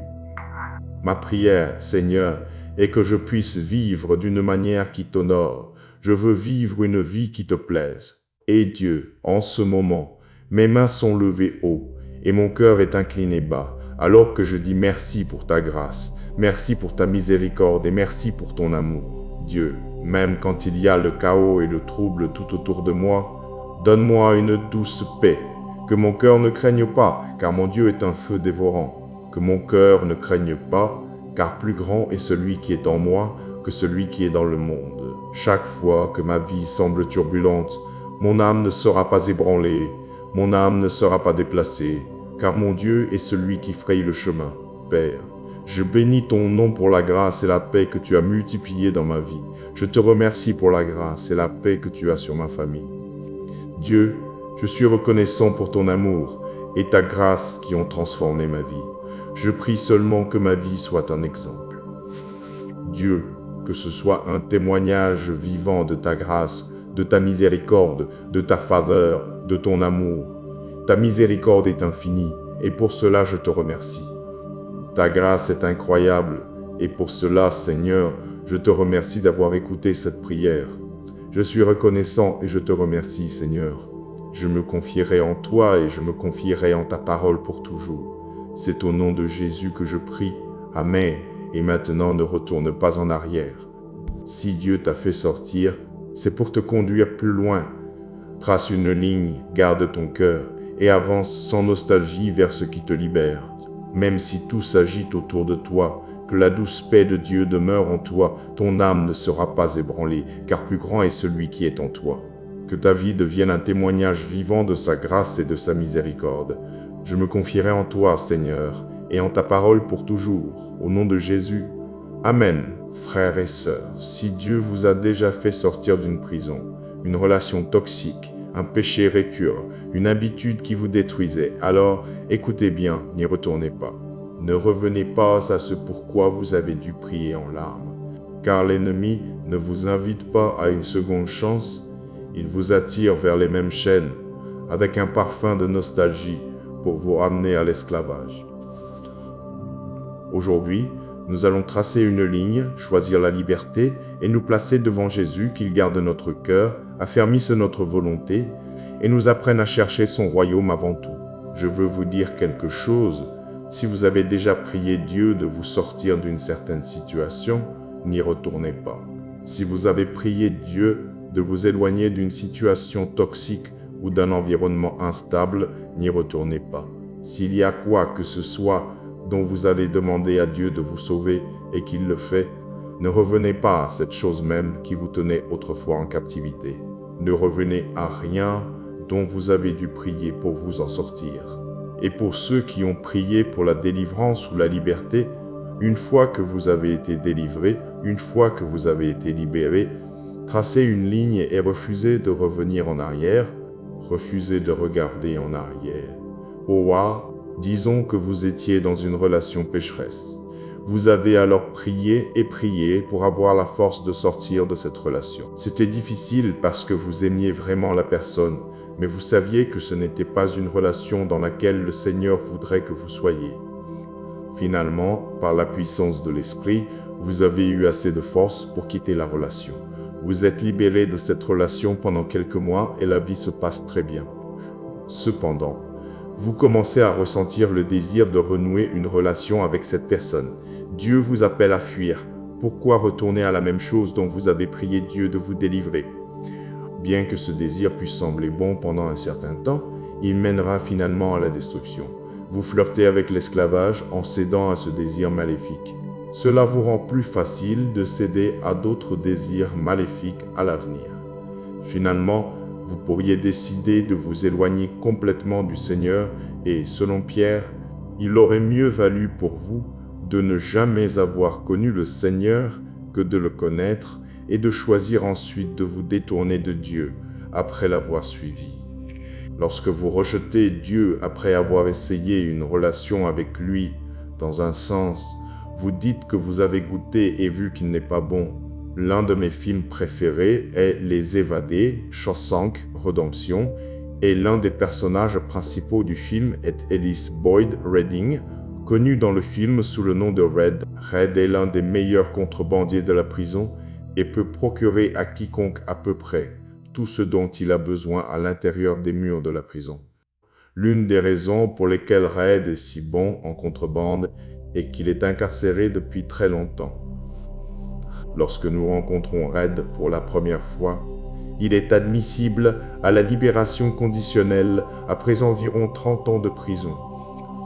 Il dit à la commission des libérations conditionnelles qu'il a été réhabilité et qu'il veut être libéré de prison. Malheureusement, la commission lui refuse sa libération conditionnelle. Il aurait tout fait à ce moment-là pour sortir de prison. 5 ans plus tard, il se présente devant la commission des libérations conditionnelles et il lui donne la même réponse. Finalement, après 40 ans de prison, il libère Red sous condition. Il a reçu la liberté qu'il a toujours voulu. Cependant, après quelques semaines de liberté, il déteste cela. Il est si habitué à vivre dans sa cellule qu'il commence à penser à trouver un moyen de revenir. Il a même pensé à acheter une arme pour violer sa libération conditionnelle afin d'être renvoyé en prison. Il désirait retourner dans cette prison qu'il détestait. Nous faisons souvent la même chose en tant que chrétiens. Nous sommes emprisonnés par une sorte de péché. Dieu brise ses chaînes et nous libère. Cependant, nous finissons par ressentir le désir de la prison qui nous appelle et nous y retournons. 1 Pierre chapitre 2, versets 20 à 21 en parle, disant « Car si, après s'être échappés des souillures du monde, par la connaissance de notre Seigneur et Sauveur Jésus-Christ, ils s'y enlacent de nouveau et sont vaincus, leur dernière condition est pire que la première. Car il leur aurait été préférable de ne pas connaître le chemin de la justice, plutôt que de le connaître et de se détourner ensuite du saint commandement qui leur avait été donné. » Dans cette section de 1 Pierre 2, Pierre parle des faux docteurs, spécifiquement de ceux qui enseignent que l'on peut vivre comme on veut après être venu à Jésus, ceux qui enseignent qu'il n'y a pas besoin de repentance. Il est préférable pour cette personne de ne jamais affirmer qu'elle connaissait le Seigneur que de se tourner vers Dieu puis de s'en détourner. Pour être clair, cela ne signifie pas qu'un chrétien qui a été ramené au péché qu'il avait déjà vaincu par la puissance de l'Esprit ne recevra pas le pardon. Cependant, si vous affirmez connaître le Seigneur, puis que vous l'abandonnez complètement et retournez à votre ancien péché mondain, vous êtes en dehors de la grande grâce et de la miséricorde du Seigneur. Vous êtes un chien qui est retourné à son propre vomi pour manger. Nous ne devons pas seulement penser à cela au niveau du péché comme la toxicomanie ou le retour dans une relation interdite comme mentionné ci-dessus. Cela se produit aussi à des niveaux beaucoup plus petits. Peut-être que Dieu vous a libéré d'une dépendance alimentaire ou du bavardage. Vous pourriez vous dire, ce n'est pas grave si je commets encore une fois sur les mauvaises habitudes de mon ami. En fait, c'est grave. À ce moment-là, vous abandonnez l'œuvre que l'Esprit a accomplie dans votre cœur.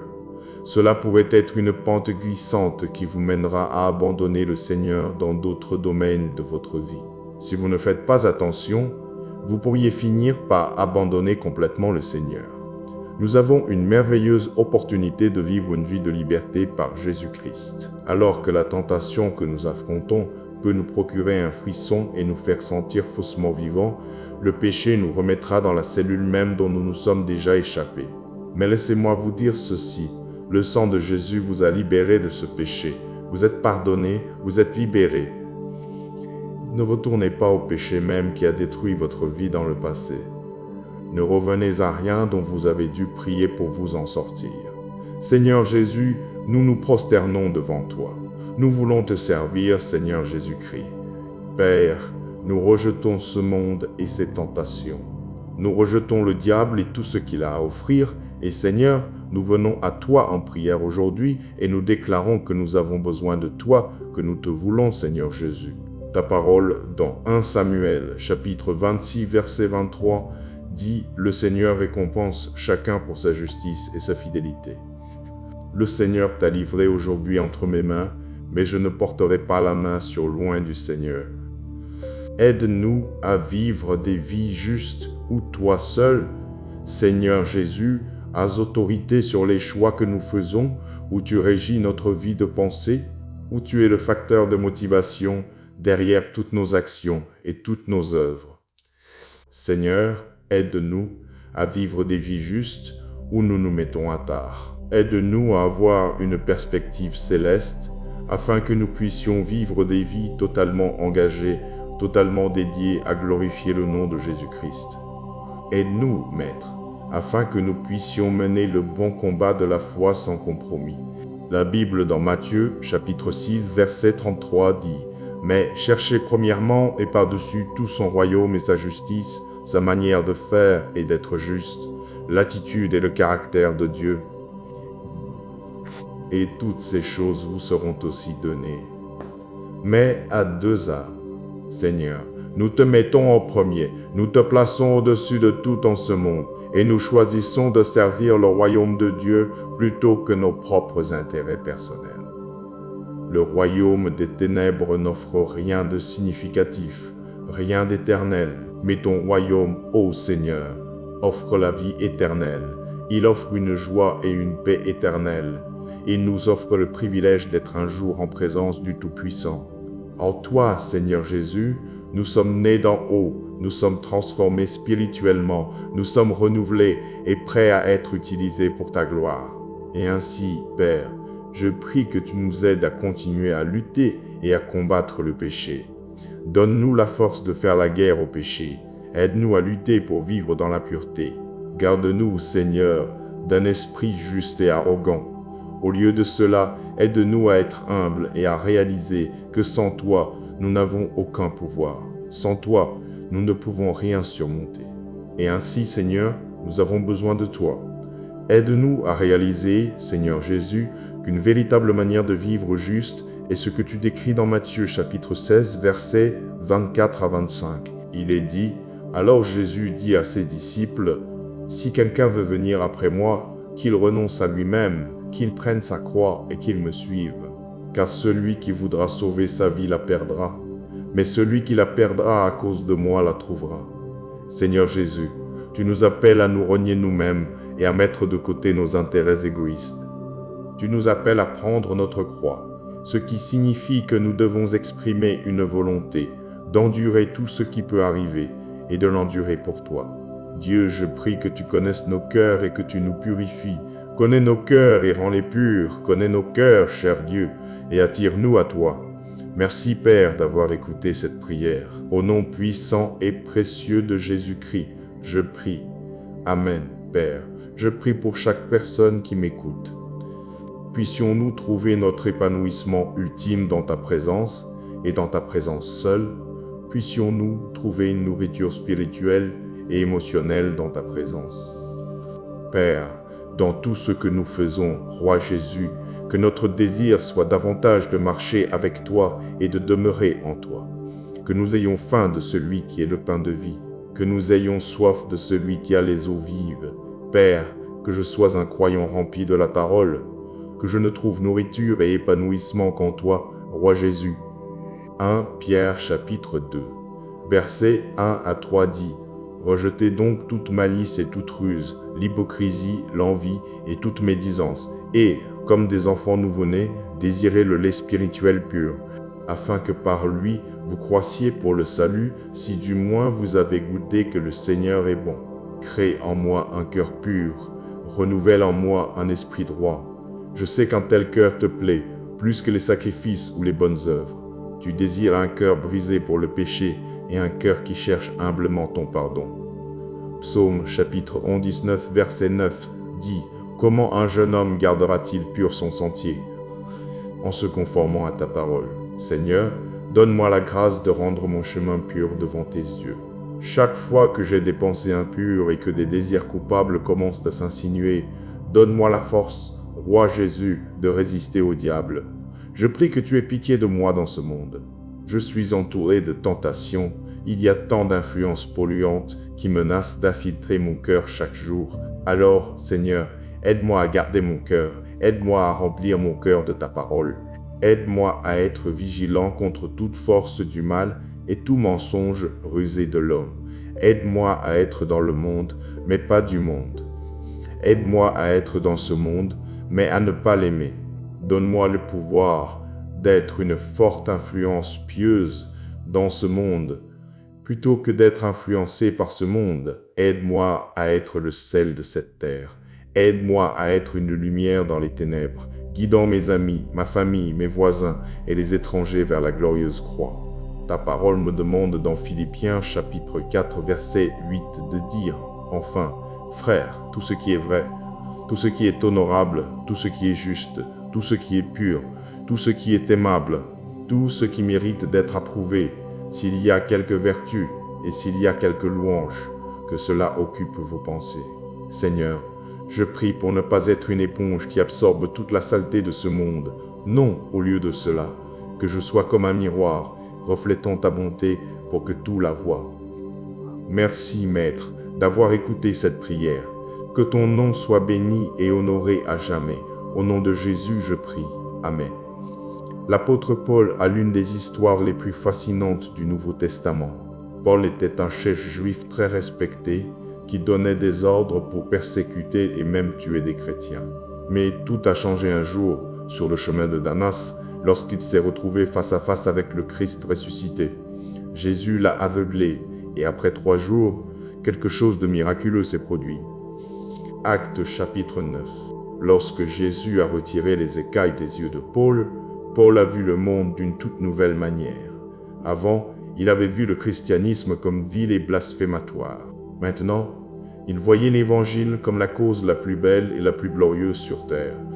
La réalité n'a pas changé, mais la perspective de Paul a changé. Il a permis à Dieu de changer sa façon de voir le monde. Le psaume, chapitre 46, verset 8, dit « L'Éternel ouvre les yeux des aveugles, l'Éternel relève ceux qui sont courbés, l'Éternel aime les justes. » Une chose fascinante à propos de l'humanité est que 2 personnes peuvent voir exactement la même chose et entendre exactement le même son, mais arriveront à des interprétations très différentes. Nous pouvons le voir dans l'Église aujourd'hui, bien que nous soyons tous enfants de Dieu, nous interprétons certaines Écritures et même les commandements de Jésus de différentes manières.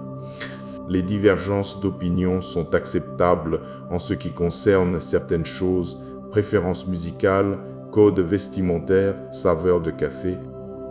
Mais quand il s'agit de l'Évangile, il n'y a qu'une seule vérité, et nous devons nous assurer de ne pas la manquer. Ce n'est que lorsque nous demandons à Dieu de restaurer notre vision que nous sommes capables de contempler la vérité absolue de Jésus-Christ.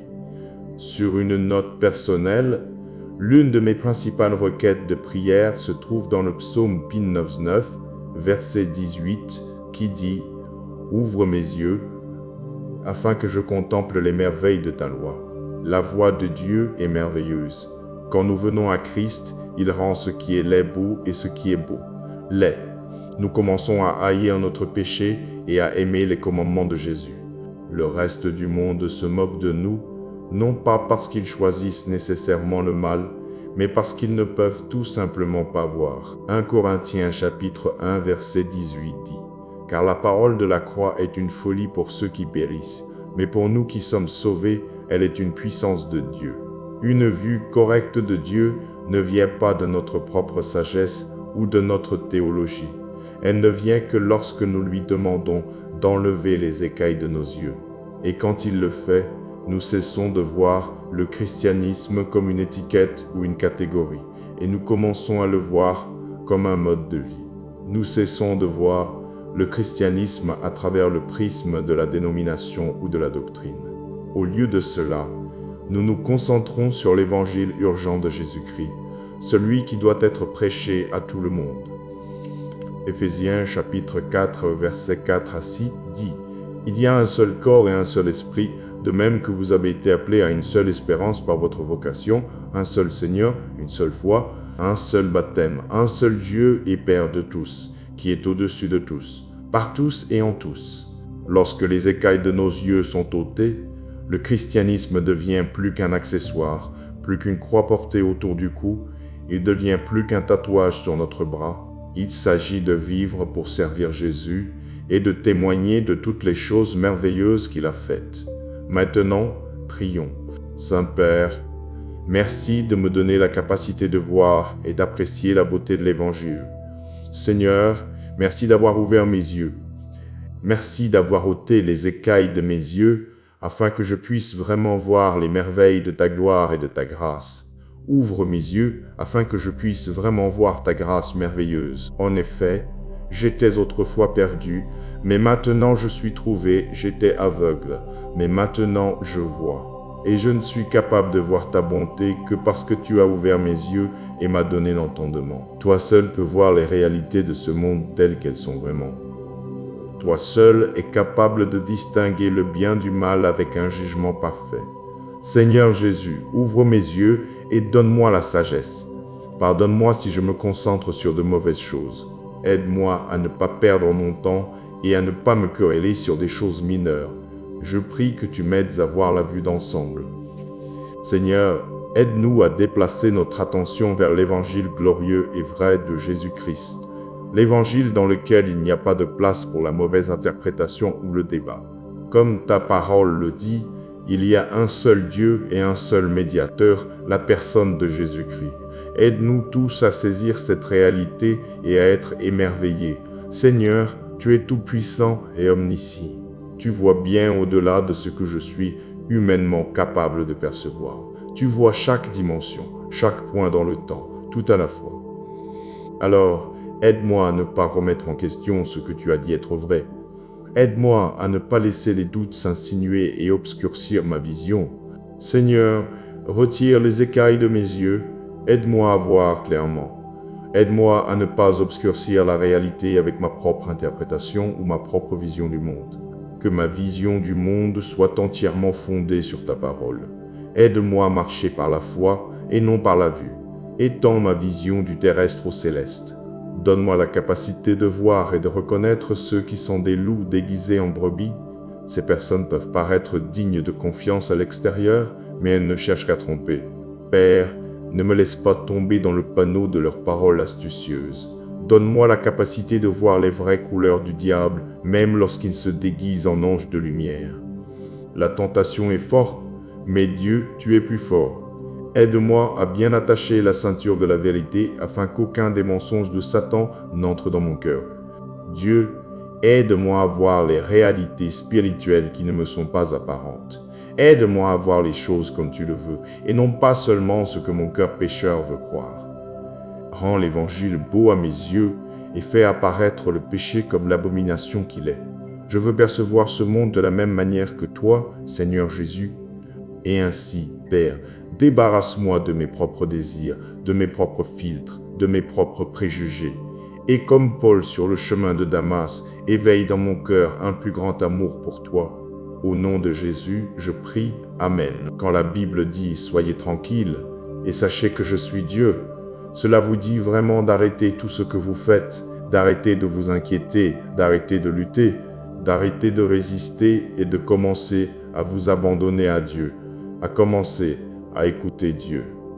Il y a quelque chose dans le calme, et je crois que ce verset nous appelle à être calmes devant le Seigneur, parce que nous devons diriger toute notre attention, toute notre concentration sur le Seigneur. Vous voyez, quand vous passez du temps à connaître le Seigneur, quand vous passez du temps en présence de Jésus-Christ, vous serez vraiment transformés. Et je vous encourage à désirer et à avoir faim de ces types de riches rencontres en présence de Dieu. Car ce n'est que dans ces rencontres intimes et personnelles que chacun de nous peut obtenir une révélation personnelle de qui Dieu est vraiment. Ce n'est que dans ces rencontres intimes et personnelles que chacun de nous peut être fortifié et rempli de courage. Le courage d'affronter le monde et de défendre le Christ. Le courage de tenir tête au diable et de déclarer que Jésus-Christ est Seigneur. Le prophète Isaïe a reçu une révélation qui devrait nous inspirer tous à reconnaître Dieu pour qui il est vraiment. Écoutez attentivement ce que dit Isaïe chapitre 45, versets 2 à 7. J'irai devant toi et j'aplanirai les chemins raboteux, je briserai les portes de bronze et je romprai les verrous de fer. Je te donnerai les trésors des ténèbres, les richesses cachées des lieux secrets, afin que tu saches que je suis l'Éternel, qui t'appelle par ton nom, le Dieu d'Israël. Pour l'amour de Jacob, mon serviteur, et d'Israël, mon élu, je t'ai appelé par ton nom, je t'ai désigné, bien que tu ne me connaisses pas. Je suis l'Éternel, et il n'y en a point d'autre, hors moi, il n'y a point de Dieu. Je t'ai saint, bien que tu ne me connaisses pas, afin que l'on sache du lever du soleil à son couchant, qu'il n'y a point de Dieu en dehors de moi. Je suis l'Éternel, et il n'y en a point d'autre. Je forme la lumière et je crée les ténèbres, je fais la paix et je crée la calamité. Moi, l'Éternel, je fais toutes ces choses. C'est une merveilleuse révélation de qui Dieu est. Dieu est fermement en contrôle, Dieu est omniscient, Dieu est tout-puissant. Isaïe chapitre 45, versets 22 à 23 dit « Tournez-vous vers moi, et soyez sauvés vous tous, confins de la terre. Car je suis Dieu, et il n'y en a point d'autre.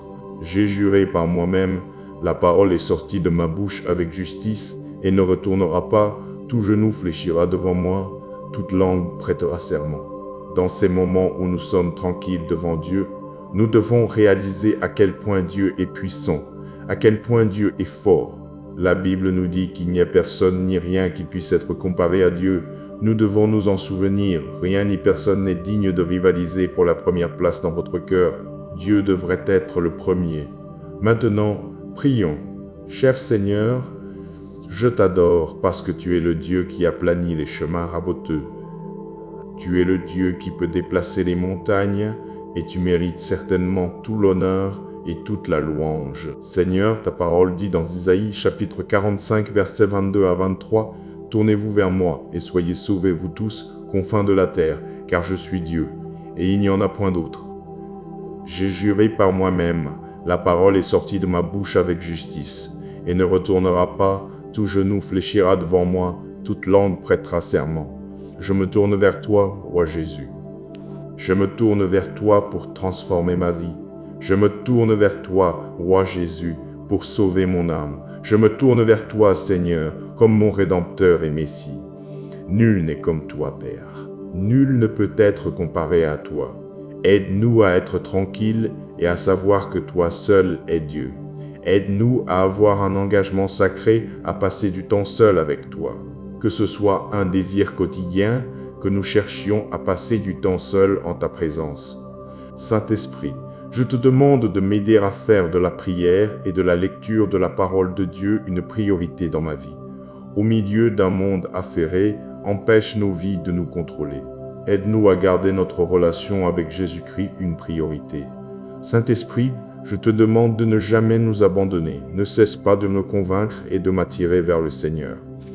Aide-moi à fixer mes yeux et mes affections sur le ciel. Jean chapitre 14, verset 16 dit « Et moi, je prierai le Père, et il vous donnera un autre consolateur, afin qu'il demeure éternellement avec vous. » Aide-moi, Saint-Esprit, aide-moi à chercher la présence de Dieu quotidiennement.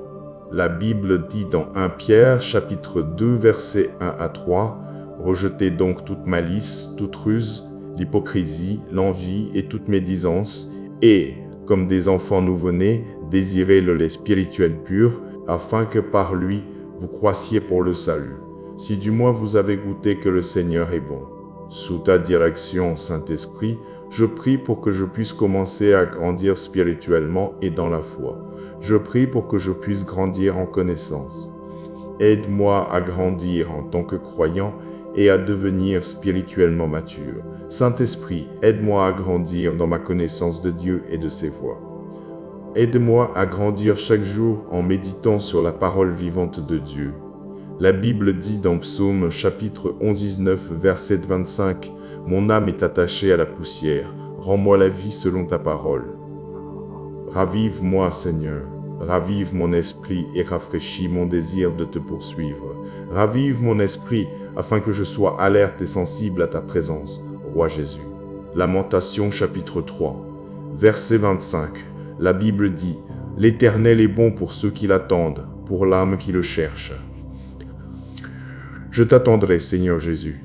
Je t'attendrai avec un cœur plein d'attente. Je prie que le Saint-Esprit crée en moi un feu qui brûle vivement pour les choses de Dieu, un feu qui brûle pour Jésus-Christ. Tu es le numéro 1 dans ma vie, Roi Jésus. Tu es le roi de mon cœur, que tu sois exalté. Psaume 1019, verset 10-105. Ta parole dit, « Ta parole est une lampe à mes pieds et une lumière sur mon sentier. Que ta parole me guide toujours, qu'elle me conduise et m'enseigne tes voies. » Je te remercie d'avoir écouté cette prière. Au nom puissant de Jésus-Christ, je prie. Amen. Saint de Dieu, je voudrais vous encourager à gagner la bataille le matin. Je veux vous encourager à investir dans votre relation personnelle avec Jésus-Christ chaque matin. Et voici ce que je veux dire. Dans le psaume chapitre 5, verset 3, il est dit le matin, « Éternel, tu entends ma voix, le matin, je dresse ma requête devant toi, et je m'attends à toi. » Puis, dans Marc chapitre 1, verset 35, il est dit, vers le matin, comme il faisait encore très sombre, Jésus se leva, sortit, et alla dans un lieu désert où il pria. Amis, je crois vraiment qu'il y a quelque chose de spécial à passer du temps avec Dieu le matin. Il y a une signification à chercher Dieu tôt avant de commencer votre journée. Vous voyez, je crois que lorsque vous consacrez vos matins à la prière et à la lecture de la parole de Dieu, non seulement vous l'invitez dans votre journée, mais vous donnez le ton à tout le reste. Lorsque vous prenez ce temps le matin, vous vous accordez à la bonne fréquence pour entendre le Seigneur. Vous vous accordez à la bonne fréquence pour être conduit par le Saint-Esprit. Lorsque vous prenez ce temps avec Dieu le matin, c'est comme si vous étiez habilité à surmonter tout ce qui se présente à vous. Et donc, c'est ma position personnelle, et c'est quelque chose que je m'efforce de faire une pratique quotidienne. Le matin, je louerai Dieu. Le matin, je remercierai Dieu de m'avoir permis de voir un autre jour. Je lui rends grâce de me donner le souffle. Je le louerai en fait, quoi que j'ai à affronter aujourd'hui. La joie du Seigneur est ma force. La joie du Seigneur me gardera fort. Et peut-être qu'il y a quelqu'un qui écoute et qui peut s'identifier à cela. Quand vous êtes à un point où vous avez réalisé que les richesses de ce monde ne durent pas, et quand vous réalisez que la bonne santé que vous avez aujourd'hui, il n'y a aucune garantie que cette santé durera. Quand vous en venez à réaliser que les dons et les talents de ce monde ne durent pas toujours. Et vous voyez, je suis à un point où il est devenu clair pour moi que l'argent et la richesse que vous accumulez aujourd'hui, ces choses ne compteront pour rien au jour du jugement. Les choses de ce monde, elles périront toutes. Mais ce n'est pas tout sombre, car ce que j'ai trouvé est quelque chose de tellement plus grand que tout sur cette terre. Saint, ce qui dure, c'est Jésus. Ce qui dure, c'est l'amour de Dieu. Ce qui dure, ce sont les promesses de Dieu. Ce qui dure, c'est la parole de Dieu. Et ainsi, j'ai la croix devant moi et le monde derrière moi. Jésus devant moi et le monde derrière moi. Et avec cette concentration sur Jésus-Christ, avec cette concentration sur le fait de faire de lui la partie la plus importante et la première de notre journée, allons ensemble au trône de Dieu. Père, toi seul es digne de notre adoration chaque jour. Dieu, donne-nous une passion de te chercher quotidiennement. Donne-nous une passion de rechercher ta présence. Dieu, que nos premières pensées chaque matin soient pour toi et que la dernière pensée dans nos esprits avant de nous endormir soit toi. Père, je me soumets à toi et j'aligne mon esprit à ta volonté et à ton dessein pour ma vie. Dieu, ouvre nos oreilles afin qu'elles soient sensibles et réceptives à ta voix. Je prie que ta parole ne s'éloigne pas de ma bouche, mais qu'au lieu de cela, je la lise et la médite jour et nuit afin que je sois attentif à faire tout selon ta volonté. Seigneur, que le Saint-Esprit nous aide à continuer à chercher les choses d'en haut, là où Christ est assis à la droite de Dieu. Aide-nous, Saint-Esprit, à fixer nos pensées sur ce qui est en haut. Aide-nous à rester concentrés sur tout ce qui est lié au royaume de Dieu. Aide-moi à ne pas me conformer aux choses de ce monde. Aide-nous à ne pas être distraits par les choses qui sont sur la terre, car elles n'ont qu'une valeur temporelle. Et Seigneur, nous comprenons que même pour faire cela, nous avons besoin de ta force surnaturelle. Et ainsi nous déclarons que toi, Seigneur Jésus, tu es la source de ma force. C'est toi qui me conduis à vaincre le diable. Seigneur Jésus, tu es la source de ma force et tu me conduis à marcher dans la victoire. Toi, Dieu, es la source de ma force et tu me conduis à vaincre le péché. Tu as dit dans ta parole que dans les derniers jours, tu répandrais ton esprit sur toute chair. Alors, Saint-Esprit, répands-toi sur moi. J'invite ta présence à camper tout autour de moi et à me remplir jusqu'à déborder. Saint-Esprit, aide-moi à réaliser toutes les promesses de Dieu, des promesses de paix qui dépassent l'entendement humain. Et Saint-Esprit, je prie que tu agisses en moi, que tu marches avec moi, que tu me parles, que tu sois la petite voix calme qui me guide et me dirige. Seigneur Jésus, tu es toujours fidèle, tu es mon refuge. Et en ce moment, Dieu, je demande ta protection et ta couverture sur ma vie et sur la vie de ma famille. Dieu, c'est toi qui es fidèle à délivrer ceux qui se confient en toi. Et ainsi, Dieu, parce que je te fais confiance, je te confie tous mes soucis, toutes mes inquiétudes. Je te les abandonne toutes, parce que tu es un Dieu qui ne dort ni ne sommeille. Il n'y a vraiment personne comme toi. Mais Dieu, je veux te ressembler davantage. Et ainsi, Père, je demande, puis-je avoir une marche plus étroite avec toi? Puis-je avoir une relation plus profonde avec toi? Et non seulement cela, Seigneur, mais je prie que je marche par l'Esprit afin de ne pas accomplir les œuvres de la chair. Dieu, je prie que je marche par la foi et non par la vue. Ma prière, Seigneur, est que je puisse vivre d'une manière qui t'honore. Je veux vivre une vie qui te plaise. Et Dieu, en ce moment, mes mains sont levées haut et mon cœur est incliné bas, alors que je dis merci pour ta grâce, merci pour ta miséricorde et merci pour ton amour. Dieu, même quand il y a le chaos et le trouble tout autour de moi, donne-moi une douce paix, que mon cœur ne craigne pas, car mon Dieu est un feu dévorant. Que mon cœur ne craigne pas, car plus grand est celui qui est en moi que celui qui est dans le monde. Chaque fois que ma vie semble turbulente, mon âme ne sera pas ébranlée, mon âme ne sera pas déplacée, car mon Dieu est celui qui fraye le chemin. Père, je bénis ton nom pour la grâce et la paix que tu as multipliées dans ma vie. Je te remercie pour la grâce et la paix que tu as sur ma famille. Dieu, je suis reconnaissant pour ton amour et ta grâce qui ont transformé ma vie. Je prie seulement que ma vie soit un exemple. Dieu, que ce soit un témoignage vivant de ta grâce, de ta miséricorde, de ta faveur, de ton amour. Ta miséricorde est infinie, et pour cela je te remercie. Ta grâce est incroyable, et pour cela, Seigneur, je te remercie d'avoir écouté cette prière. Je suis reconnaissant et je te remercie, Seigneur. Je me confierai en toi et je me confierai en ta parole pour toujours. C'est au nom de Jésus que je prie. Amen. Et maintenant, ne retourne pas en arrière. Si Dieu t'a fait sortir, c'est pour te conduire plus loin. Trace une ligne, garde ton cœur et avance sans nostalgie vers ce qui te libère. Même si tout s'agite autour de toi, que la douce paix de Dieu demeure en toi, ton âme ne sera pas ébranlée, car plus grand est celui qui est en toi. Que ta vie devienne un témoignage vivant de sa grâce et de sa miséricorde. Je me confierai en toi, Seigneur, et en ta parole pour toujours. Au nom de Jésus. Amen.